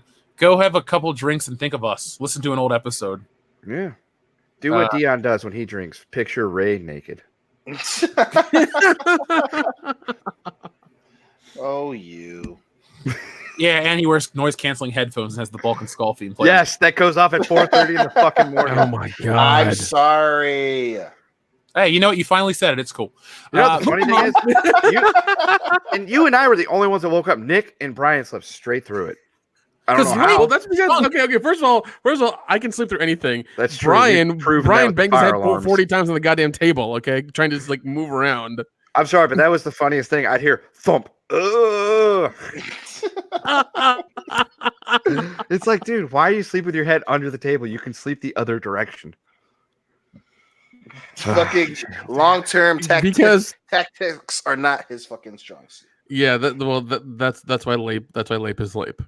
It's all right. We'll know full-blown CTE Lape at this rate. Was he a football player? No. Old. No, he just liked to sleep with his head underneath desks in hotels. JRG Projects has a great idea. It says we need a Mark Hamill Joker riff track commentary for the Rise of Skywalker. Ooh, dude, that'd be great. I would pay $30 to hear that. Yeah, if everybody could go tweet him or whatever, maybe he'll do that. I'd kick him, even though he doubted his salary to get him to do it. Yeah, I doubt he'd do it, but hey, we could have raised enough money to get William Shatner if we would have put our efforts, yeah, on that one thing. Everyone would be like, "Oh my God, Mark Hamill!" Yes. Dixon Cider. I love it. Bob and Tom throwback. Way to go. I like it. Man, that's good stuff there. I think I know who this is. Our friend with a colorful last name because of the icon says, "Can we travel back in time and tell George Lucas, don't do it? It's a trap. Party move and horse." Huh. If I had unlimited trips in the DeLorean, that would be one thing I would stop. I would take George Lucas back copies of the Star Wars movies they were about to make and be like, "This is it, man. This is what you're getting into." He'd be like, "Oh no, not in my house," and that would be the end of it.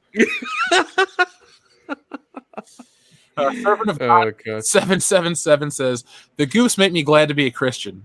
Or these goose make me glad to be a Christian. As a and soweth, so shall he reap. Disney, the shill media, etc., are sowing the wind, hate, and calling for us to be ignored. Do I need to fill in the blanks?" I mean, if anything, it's brought a community full of diverse people together. Yeah, it has. 007 Cloud says Toby Spidey banging Christina Hendricks for 2 hours is my Spidey 4 movie. I mean, I'd go watch that. Yeah, I'll be fine with that. 007 Cloud Automata says Ash vs. Evil Dead was great. Seeing things like the design on Iligos alone were worth the price of admission. Now, is that the creature with the exposed gums? I think so. I Like think so. The one they summon. first one. Yeah, they summon in that bookshop.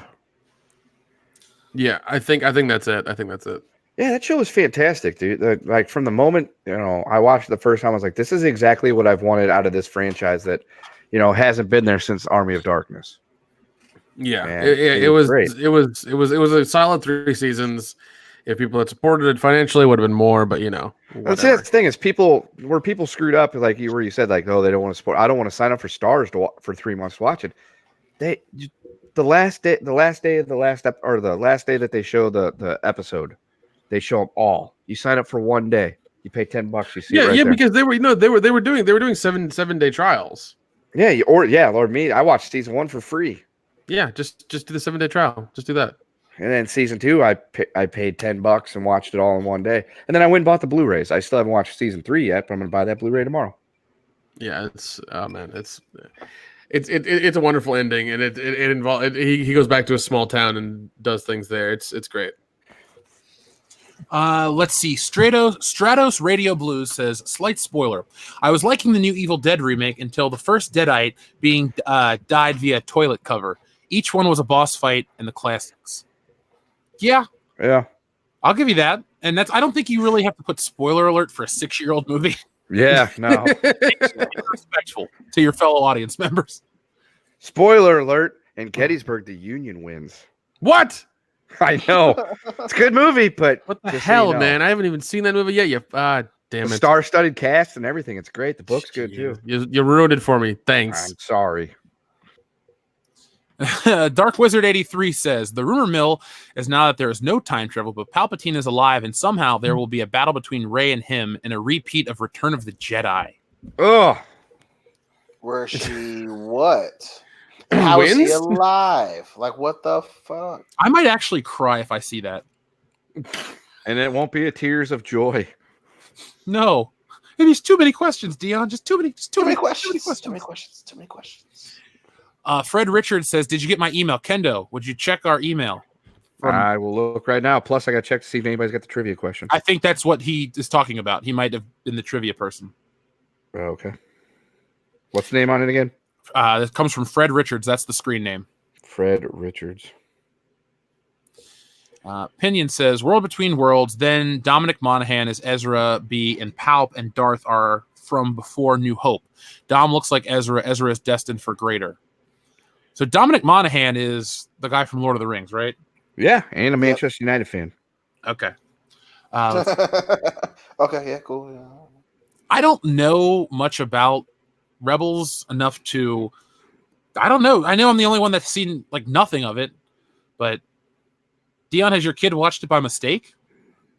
Yeah. I mean, because Diane had it. She had Disney Channel or whatever. Not Disney Channel. Fucking whatever the channel is that Rebels is on, and he watched it. I mean, it's not bad. I mean, it's not terrible, but I mean, it's not anything to write home about. I know everyone was super excited when it first came out. But yeah, I mean, it's not great. It's damn sure not great. Okay, I found that email. Did he get the question right? No, it was about something else. He was saying that he noticed, and because while he was watching the High Council, that the Star Wars videos on YouTube are discounted heavily, and that the screenshot he sent was of Solo for $2.99. Thanks, buddy. Which is $2.99 too much. Oh my God! There we go, Fred. Thank you very much. Kendo, just forward that to me, please. I can do that. Mareth Dialine says Katana fleet owned by George Cardis, later by the smuggler Talon Card. Well, there's your answer, Dion. Well, the Talon Card doesn't get it till after they find it. So that's after. My problem is that it wasn't written in the form of a limerick. We thought we forgot, Mareth Dialine. We never forget. Never forget. No, we don't forget. Yeah. By the way, just an update. I've gotten several emails on the trivia question. nobody's gotten it right yet. There's been a few people that have gotten it partially correct, but remember, I give 2 reasons why. Both reasons I missed, not just one. Fair enough. You picked the trivia this week. That's right. Bullshit trivia. Dr. Coffin says, Bad Bond 32. Wherever you go, there you die. What? That's probably my favorite one. Oh my so god, far. that's a really good one. Good. Yeah. That's really, really good. Even though that sounds like almost like an Austin Powers thing, but still, it's fine. Yeah. Yeah, that sounds more like an Austin Powers movie, but we'll take it. Oh god. Automata says, I like the idea. Apparently, the Republic was buying weapons made by folks with slave children for years, and that was okay with them and Leia. Exactly, and That's true. That's true. A huge thing. So they had slaves and animals and sides. yeah. But the question is, there are does that people on really planets belong slaving to away. Star Wars? Going that deep into the details of just like daily lives of people? No, it doesn't. I mean, I hate to look. We all love Star Wars. We all love geek culture, but something like Star Wars is very, it's black and white, good versus evil. When you try to make the gray areas more prominent, you kind of take away the spirit of Star Wars and why we all like it. Yeah, it would be like following Han and Chewbacca to the bathroom and watching them have a conversation like as they wash their hands. It's fucking weird. Don't do it. Or bringing up random shit like the one time on a certain run they had an opportunity to save some fucking slaves that are being caught in the slavery trade, and then being them not doing it and explaining. It's like it's too much. But again, you muddying the waters about the people we're supposed to root for, that becomes a fucking problem. Especially when this whole franchise is you supposed to be spearheading how just and righteous everybody is on the right side, but then you slide in some little thing about, oh, well, they're selling it to both sides, and we're supposed to be like, oh, so Princess Leia was okay from buying from people who had child slaves? What the fuck? That Dude, you're muddying the waters for no reason. You're only supposed to think that the First Order is the assholes, not the Resistance. Well, even if they're the Resistance, how do they get the money to buy said weapons? Because they were the Republic, and then the Republic fell apart, but we don't know why because they never explain it. I mean, yeah, I get why the First Order has the money because they're big. They're taking they're the planetary government or whatever of the universe. Something I get. They have the tax money coming in to buy shit, but the Resistance, where did that money come from? Theoretically, who would win in a fight between the First Order and the New World Order? Oh, New World Order all day. New World Order. That's all day. Okay, I'm just making sure. That'd be. I'm looking for General. Yeah. Hey yo. We need to get NW. Well, we already had NWO shirts. Did you get your DX shirt? No, I didn't yet. I gotta do that. Gotta get it for WrestleMania next year, man. Yes. That's our costume. Deal. Fuck yeah. Let's see. Joseph Monroy says, whoever directed Alien 3 in terms of people who ruined a franchise. I think David shit. He's like a great director. Right, but then he even said himself that was studio interference because the original idea was a lot different than what the final movie happened, and he tried to change it to where he had a pseudonym for the movie being released. So technically, it wasn't his fault. Well, then we'll go Alien Resurrection or something. Joss Whedon. Good old Joss Whedon. No, got the old God. part. Zaire says that Joel apologized for Batman and Robin. Yes, he did. I've seen that footage. It was on the DVD. Yep. Joel Schumacher's a pretty humble dude. Plus, he may have made that, but he also made The Lost Boys and Falling Down, which are really good movies. Yeah. So I'm not going to shit on Joel Schumacher. Yeah, everybody has bad movies. Kevin Smith has like 50 of them. But somehow he keeps making them. We don't know why, but he's still making them. My daughter's an actress. I swear she is. I'm not gonna. Carl Page says Star Wars / Star Fox crossover. Is that like how you would ruin it? That'd be weird. The best. I mean, all of a sudden, like, animals show up and can fly things. That's so not far fetched in Star Wars. Is that how you ruin it? Is that how you ruin it? Because it sounds like you're ruining it. I want to see a Slippy Toad versus Kylo Ren. That'll put butts in seats. Oh. Oh God. Adam Wofford says Alex Kurtzman in terms of people that have ruined franchises. Hmm. If you're a Star Trek fan, the name Alex Kurtzman brings nothing but pain to your groin. Oh. Yeah. Ouch. Fucking ouch. Dark Saber Force says one character I would actually love to see in the movies is Darth Lumia, a female cyborg Sith lady and Vader's apprentice. Do you guys know that character, especially you, Dion? It's been mentioned on the podcast before a couple times. People have mentioned her. I do. I'm not a huge fan of hers because I mean everyone loves to open up the thing of Vader having an apprentice. Which technically he didn't have an apprentice because of the rule of two. But again, I'm nitpicking, and no, Starkiller doesn't count because obviously he was pretending to have him as his apprentice. So I know who it is. I'm not a huge fan, and I'm not a huge fan of the whole Vader having apprentices and shit. Well, there's a battle between her and Luke Skywalker on the screen for those. Why does it look like somebody's shooting something out of their crotch? She had like a whiplash lightsaber was her thing. Well, she's whipping it from her dick. She has lightsaber herpes. Yeah. She's Just touch my open sores. She's a force squirter.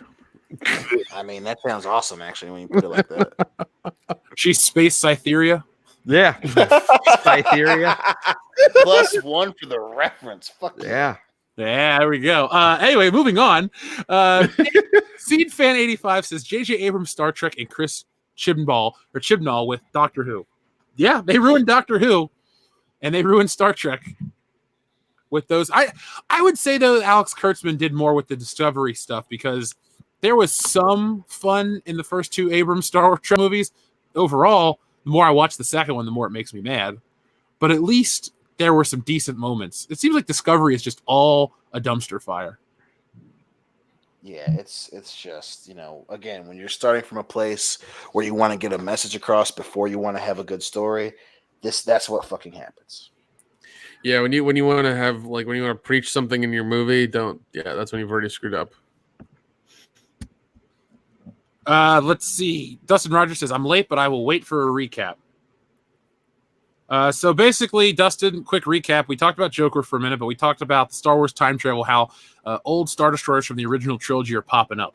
So there's been talk of time travel. There's been talk of all kinds of stuff. So we went into detail in the first hour of the live stream. Mm-hmm. Probably at the 10-minute mark, we jumped right in fairly early after we took our housekeeping. Yeah. Let's see. Thunder Robot says a story of someone selling to both sides is a better movie.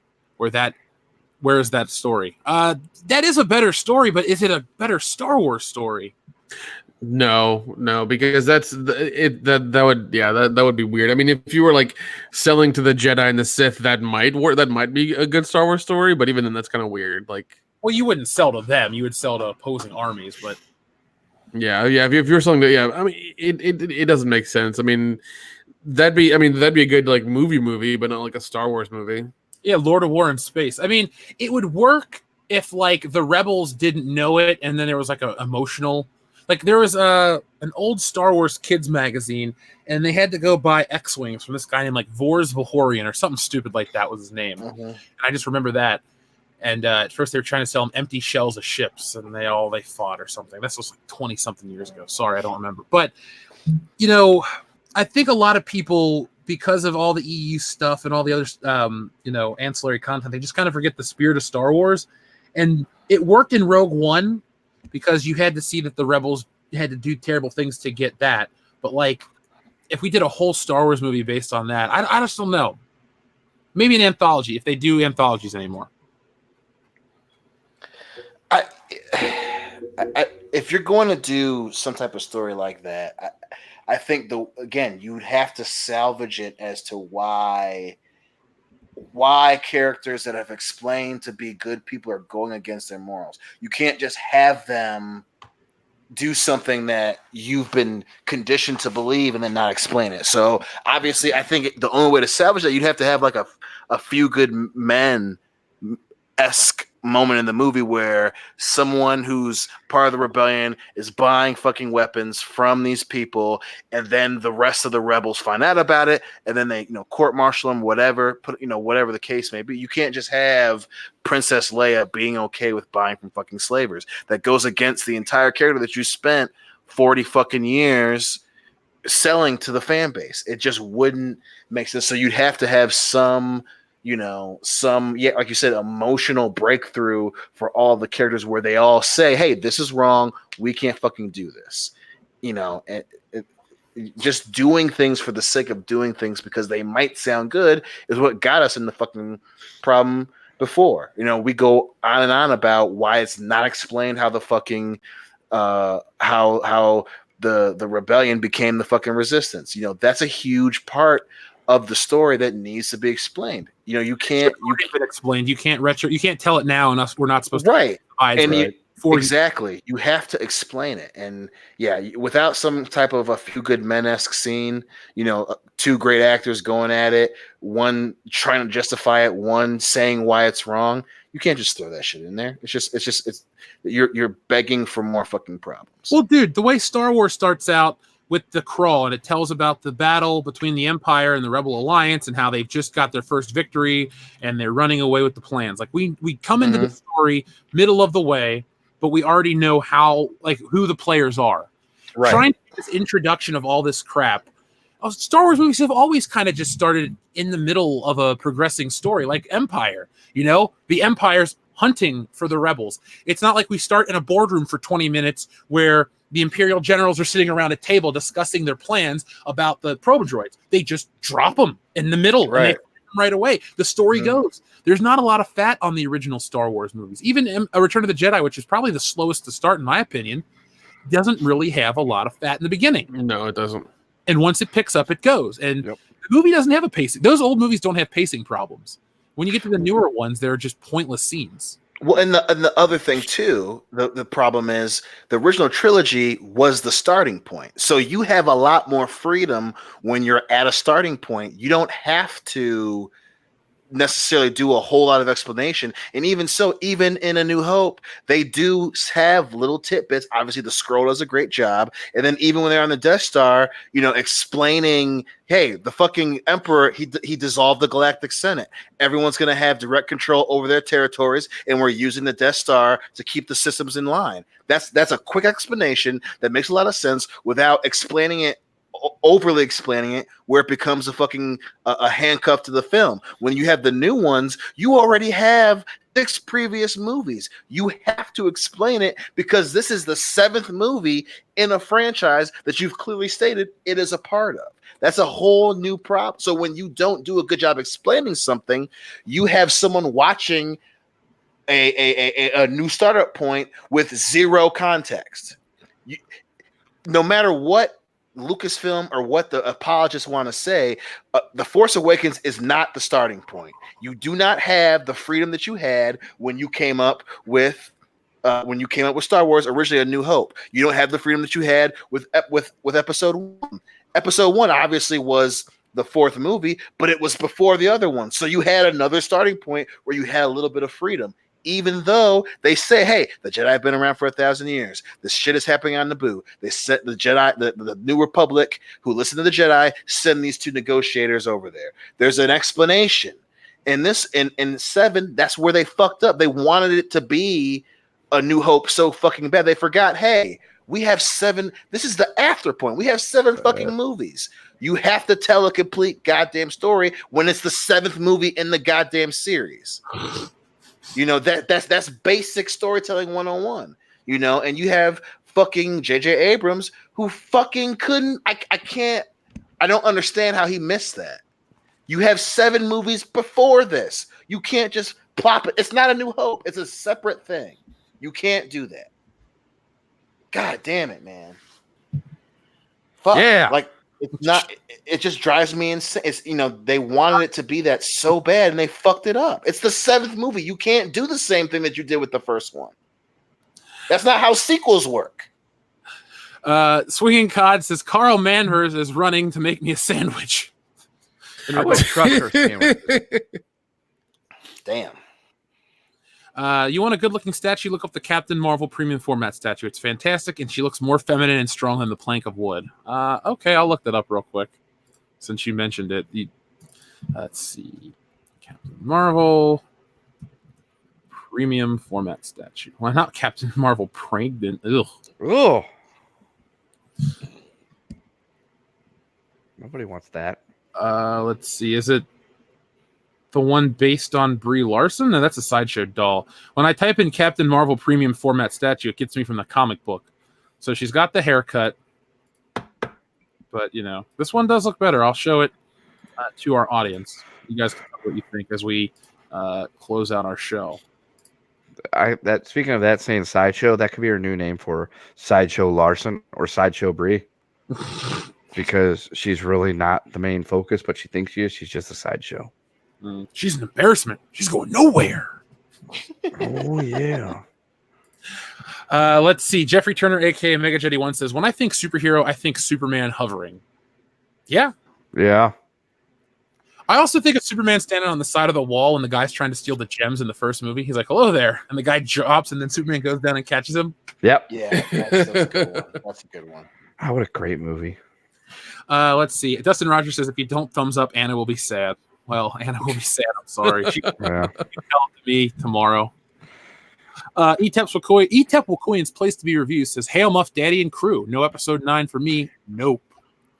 Yeah, don't. Just, if you don't want to watch episode 9, we've told you time and time again, you don't have to. What you do is you get yourself all the amenities you need.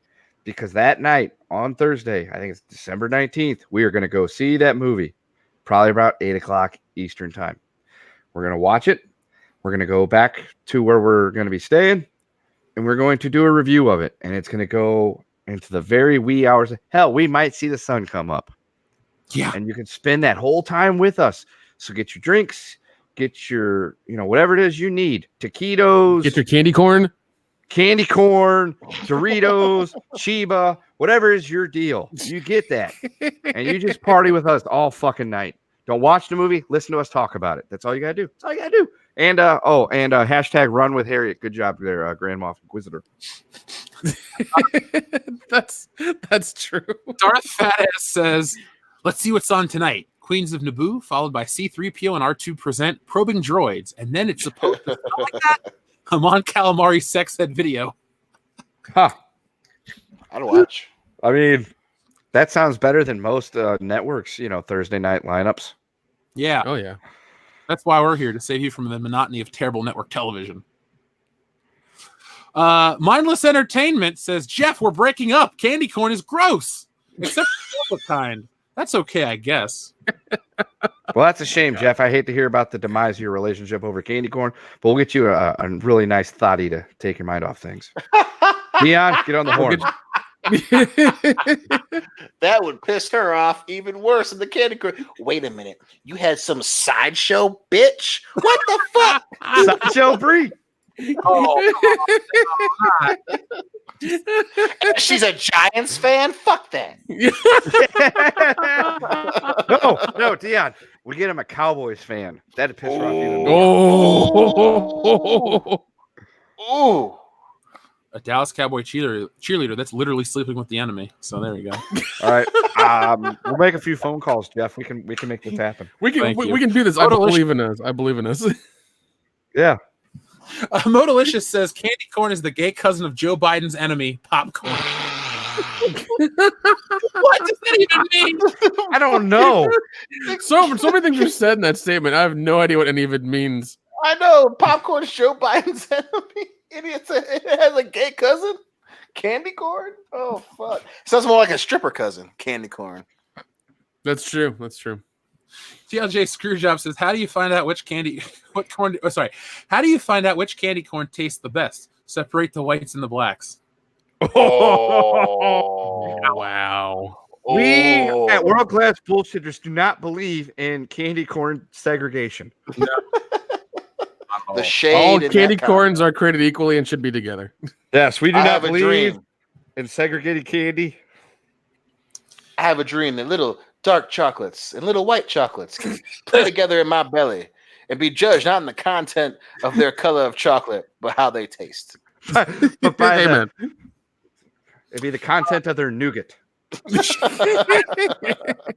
Let's see. Darth Fatass says, tongue and gungans. I think I signed up for the wrong streaming service. The perfect streaming service. With an opening by Lisa Ann. Welcome to Tongue and Gunnings. Who would she play in Star Wars? Sarah Palin.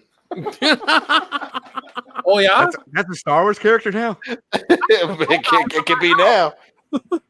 Oh fuck, that'd be so good. Kendo, you'll get a kick out of this. So I got a message from Jesse, and I went to respond about chocolate candy corn. And in my phone, when you type in chocolate, what is the word that follows chocolate? Starfish. No, chocolate titties. Chocolate. That's all right. I got a text message from Jesse too. Andrew Clark says, look up a picture of candy corn on the cob. All right, we'll do that as we close out the show. That'll be the last thing we look up for the evening. Candy corn on the cob. We have started something that we're going to regret. Something beautiful. Something beautiful. Something magical. It happened. Also, I didn't realize we all like candy corn. That's a plus. That's why we're best friends. We love Lisa so much. The friendship has grown deeper, my boys. The world will not betray us, but it will.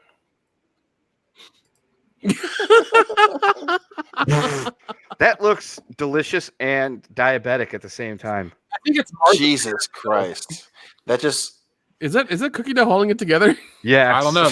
Or icing. I don't know. My teeth are hurting just looking at it, and my feet have gone numb. Kendo, you don't have any feet anymore. Oh God! Just by looking at the picture. I was going to say we should show this picture to Phil and see what happens. pass out in a bathroom. Falls off. You know, I kind of want to make this into a shirt eventually. TLJ Screwjob says, WCBS, the Candy Corn Kings of Chicago. Geez, Chicago, though, because fuck Chicago. That's personal. Yeah, TLJ really. Also says candy corn's not as good. Sorry, candy corn's not a good candy, not a bad candy. It's the candy. Oh, there you go. Oh, Roman Reigns. Actually, what would win in a fight? Candy corn or Roman Reigns? Oh, it's easy. Candy corn. Yeah. Swinging Cod says D'Onofrio, Bacchus Fisk, the Rose, Mason Dell Hobgoblin, and the Scourge of the Underworld storyline. Have Charlie Cox guest star as Daredevil. Make it a trilogy. Swinging Cod, you have excellent taste. My man. That would be the best. That'd be my favorite Spider-Man trilogy, if done accurately. The only thing I would change is instead of D'Onofrio coming back as that character, he came back as Gomer Pyle from Full Metal Jacket. Oh shit! Ed?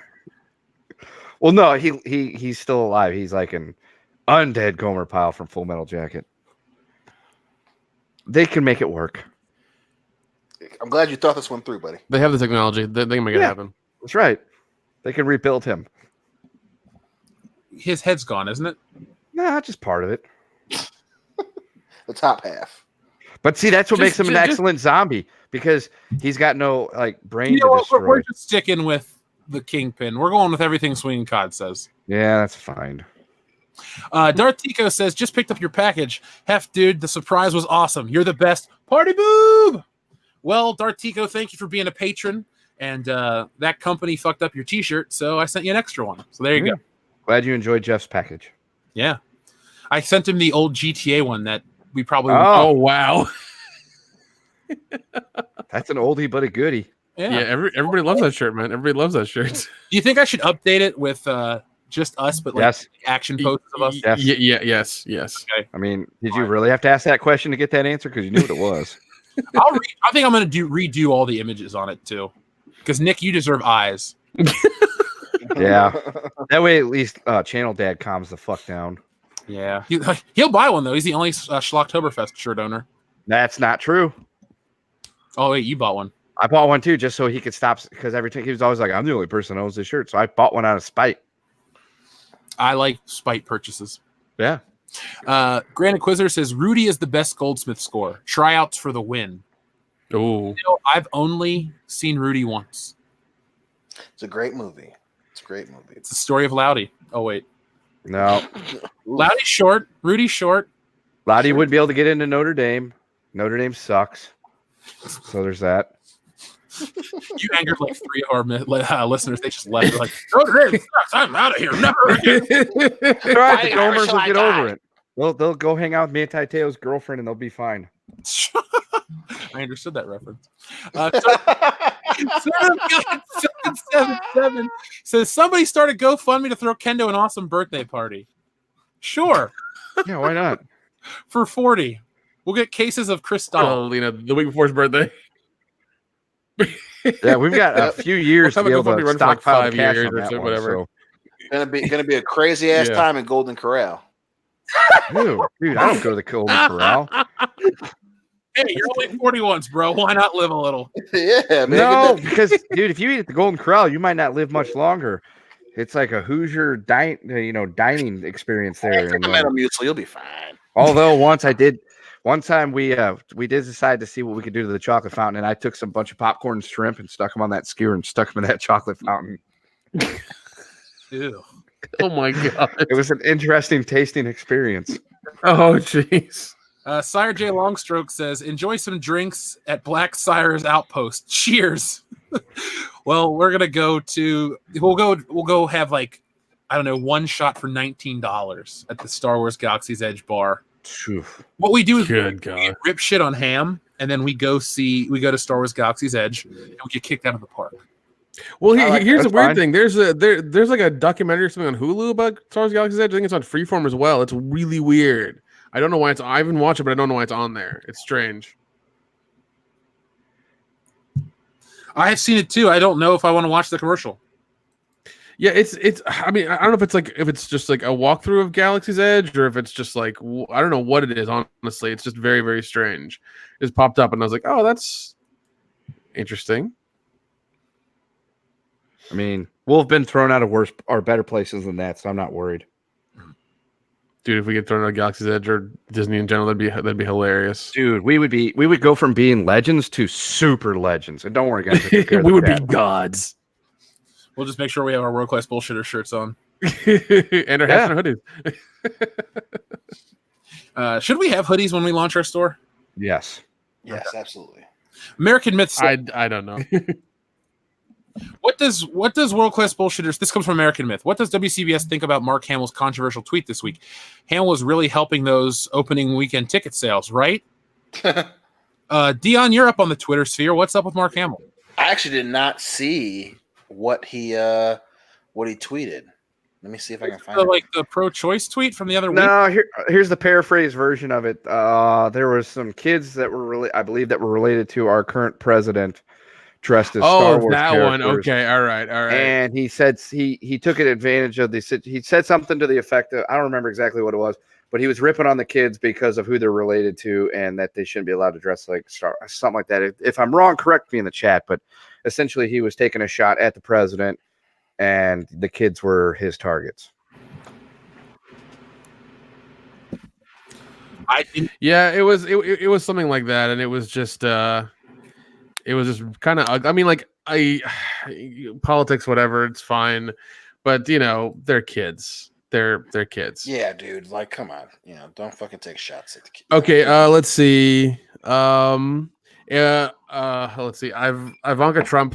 The pictures. Oh, yeah, calling her a fraud or whatever. Yeah. She says the force is strong with my family, and it's like it looks like her two youngest kids at the table. They have a bunch of Star Wars stuff, and the other kids dressed as like a stormtrooper, the newer one. 3 kids in the picture. Her and her husband are like dressed up to go out or something. And she says the force is strong with my family, and then Mark Hamill above that says you misspelled fraud, and the hashtag is go force yourself. And I was like, geez, he's making fun of little kids. That's kind of fucked up. Yeah, it's just like I understand your political leanings, but once again, they're children. Well, plus it's like, don't get me wrong, I can't stand Ivanka Trump, but dude, she's putting a picture of her kids up. Like, calm down. Yeah, not cool, Luke. I'm glad you got your hand cut off. Yeah. Dick move, dude. Yeah, I mean, I'm all for political discourse. I'm all for political discourse and the agree to disagree and the open forum and all that stuff, but leave kids out of it. Yeah, really, man. Like, they're children. They're having a good time playing with toys. Yeah, it's. It'd be like if we saw kids dressed as Roman Reigns and John Cena and we went up and accosted them. We wouldn't do that. I never make fun of kids at anything. Like when kids dressed up as dumb crap at conventions, I go, they're kids. They're having a good time. Yeah, it's not the kid's fault who his fucking parents are, Yeah, I mean, do his parents dress him that way, or does he just think that's really cool? Either way, whatever. No, it's a fucking 6-year-old.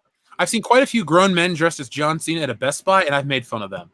That's different. Exactly. That's a completely different thing. I mean, Yeah, because they should know better.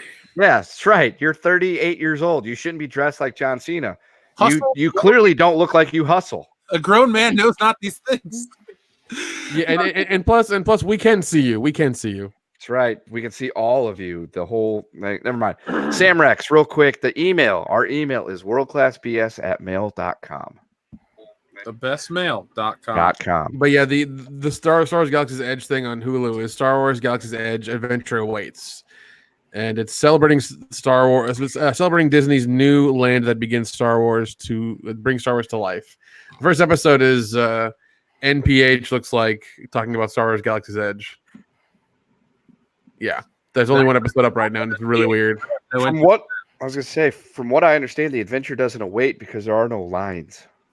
well, like the pictures. Also, the picture they show in the thing is like it's empty. Like it's just. Well, that's what I mean. You're not awaiting for anything. You're walking right in.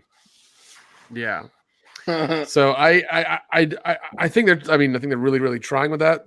But like, I'm not gonna watch it. That's a waste of time. I'm gonna be watching anything else. Yeah, it's just a television commercial. It's like, be sure to drink your Ovaltine, except, Ovaltine's a chocolatey, delicious drink that sells you Little Orphan Annie Dakota rings. Star Wars. Yeah. Which do come in handy to tell you to buy more Ovaltine.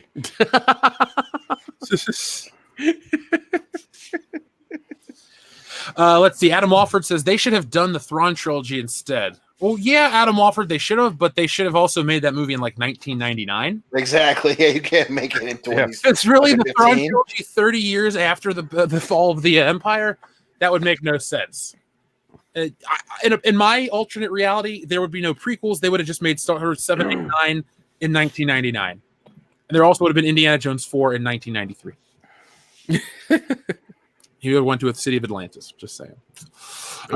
Pagan God X says, if you drive past the GM factory, please honk to show your support for all of us on strike. I could be the guy waving back at you. Love you all. Dion the most. Well, wow. I good luck, guys. Yeah, I stand with that and agree with that. As a son of a machinist, that's actually walks, picket duty for him one day. He paid me a strike pay to hold a sign, and it was great. Yeah. Good luck to you guys. Stay strong. That's right. Well, we have reached the end of our show. I thought we were going to go a nice, brisk 90 minutes. Nope, 3 hours. The people love us. We love you right back, folks. Yeah, man. So this has been a hell of a show. We've had a hell of a turnout. I think once we started going, we never really went under 800. We're actually above 900 for 90% of the show. So at the final glance, we did not pass the threshold of the thumbs up. So that can't happen, folks. I'm sorry. Good morning, pop culture. But, soon. Maybe I'll be out over the weekend and I'll catch a couple glimpses at the Rise of Skywalker stuff, and I'll put together a video and run it on over in the morning, but not too early to sleep in on Sundays. But Nick, tell the listeners out there about your movie that came out today, your short film, right? Is it right? Yeah, actually, let me see if I can do it like this. Am I screen sharing? Is it working? You are. Yeah. All right, there cool. You go. All right. Well, I directed a short film. It's on the screen right now, the name of it and everything. It's called Last Halloween. If you guys could watch it and get the most views on this channel that have ever had, that'd be great. Whether you like it or not, just give it a view, give it a thumbs up or something. That'd be awesome. But yeah, it's something that I worked on this last month. It took me 2 days to shoot and a week to edit. I had the second day was a horrible day, but I made it work with the nice crew I had. I had a good time making it. I enjoy what I did. It's not the best. It's not like the best it could be, but I still think it's a good product. But yeah, go check it out. Give it some love. Give it some views. Give it some thumbs up. Help me out. Also, my channel, Real Independent Productions, Real with Tui because Film Pun. We review independent horror movies. We actually have an interview that we did recently with the writer-director of Pool Party Massacre, Drew Marvick. So I got to talk to him for a little over an hour and ask him all the wonderful questions about how it is to make a movie called Pool Party Massacre with the scantily clad women next to the pool and all the blood, gore, and kills that he had to deal with. Great movie, also, by the way. Yeah, Kendall watched it. Kendall loved it. Also, we have the other podcast we do called Campfire, which it's me and Richard Tanner, a director of several movies, where we talk about Are You Afraid of the Dark for about 30 to 40 minutes every week. So enjoy those podcasts. subscribe to the channel, give those videos a watch, help me out, help me get to 1,000 subscribers so I can start monetizing this stuff and make a little bit of money. Boom. Yeah. Kendo, do you have anything you want to say? We don't have an answer, or we don't have a winner for trivia. By the way, Thunder Robots on the High Council, I said it would have to be 1,500 for me to go toy hunting, not 1,000. People assume that's because I always have it.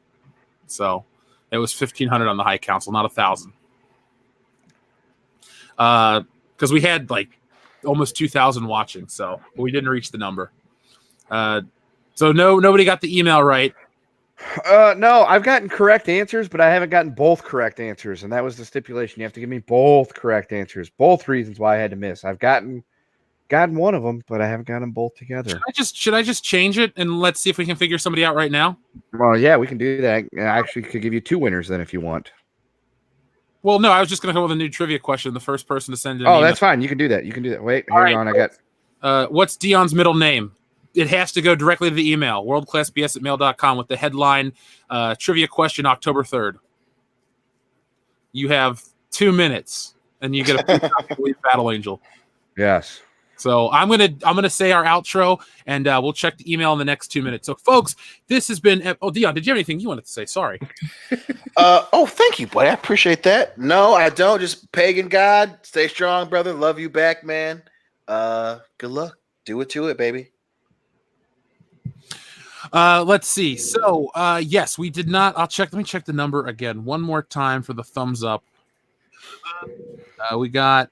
850. We did not reach the goal. So yes, Apocrypha, but thank you for joining us. Wait, am I saying your name? Apocrypha. There we go. That's how you say your name. I hope I got that right. Thank you for being here, and I'm glad you enjoyed the stream tonight. Folks, this has been episode 191 of World Class Bullshitters. Tonight, over on Patreon, we're going to be discussing this IGN article that came out. It said the top 25 films of the 90s. We're going to look at that. We're going to either pick it apart or we're going to agree, and then we're going to give our list of some of our favorite 90s flicks. So we're getting closer to 1990 being 30 years ago. We're only 2 months and, 28 days, till the end of the year. So, 90s nostalgia will be in full swing, and it'll be fun to see if we agree, disagree. And remember, on After Hours, we can always cover topics that we can't hear on YouTube because there are no restrictions over there. So that's nice. So we'll be back over there, and I'll be back on Monday with another video. Had some stuff to do, and I'll be out of commission for a couple days too because I got to go take care of my grandma. So don't expect any live streams or stuff this weekend. But next week our show is Wednesday at 8:30 p.m. Eastern Standard Time, and it'll be the same format. It'll be the same fun. This coming week on the High Council, it'll be on Ethan's channel, and the following week it'll also be on Ethan's channel because I will not be able to make it. But that's early stuff to tell you guys about. So, Kendo, did somebody send the email? I got one. What did they say? John. That's correct. Who Who won? That goes to Tim Colasa. Well, tell Tim if you're clearly listening, Tim. Tim, send us your mailing address to the email that you just sent to, and Kendo will forward that to me, and I will send you out a copy of Alita Battle Angel right now. Or, well, not right now because the mailbox is closed. I'll send you one tomorrow. So get that to us, and we will send you that. And there you go. So Tim won, folks. Tim won. So that's it then. We get to go home. So, folks, thank you for watching. We appreciate each and every one of you out there. If you stuck around for the whole stream, we hope you had a great time. If you're new, late to the party, hey, check out the replay. This was a great episode. And as always, be excellent to each other. Party boop! Come!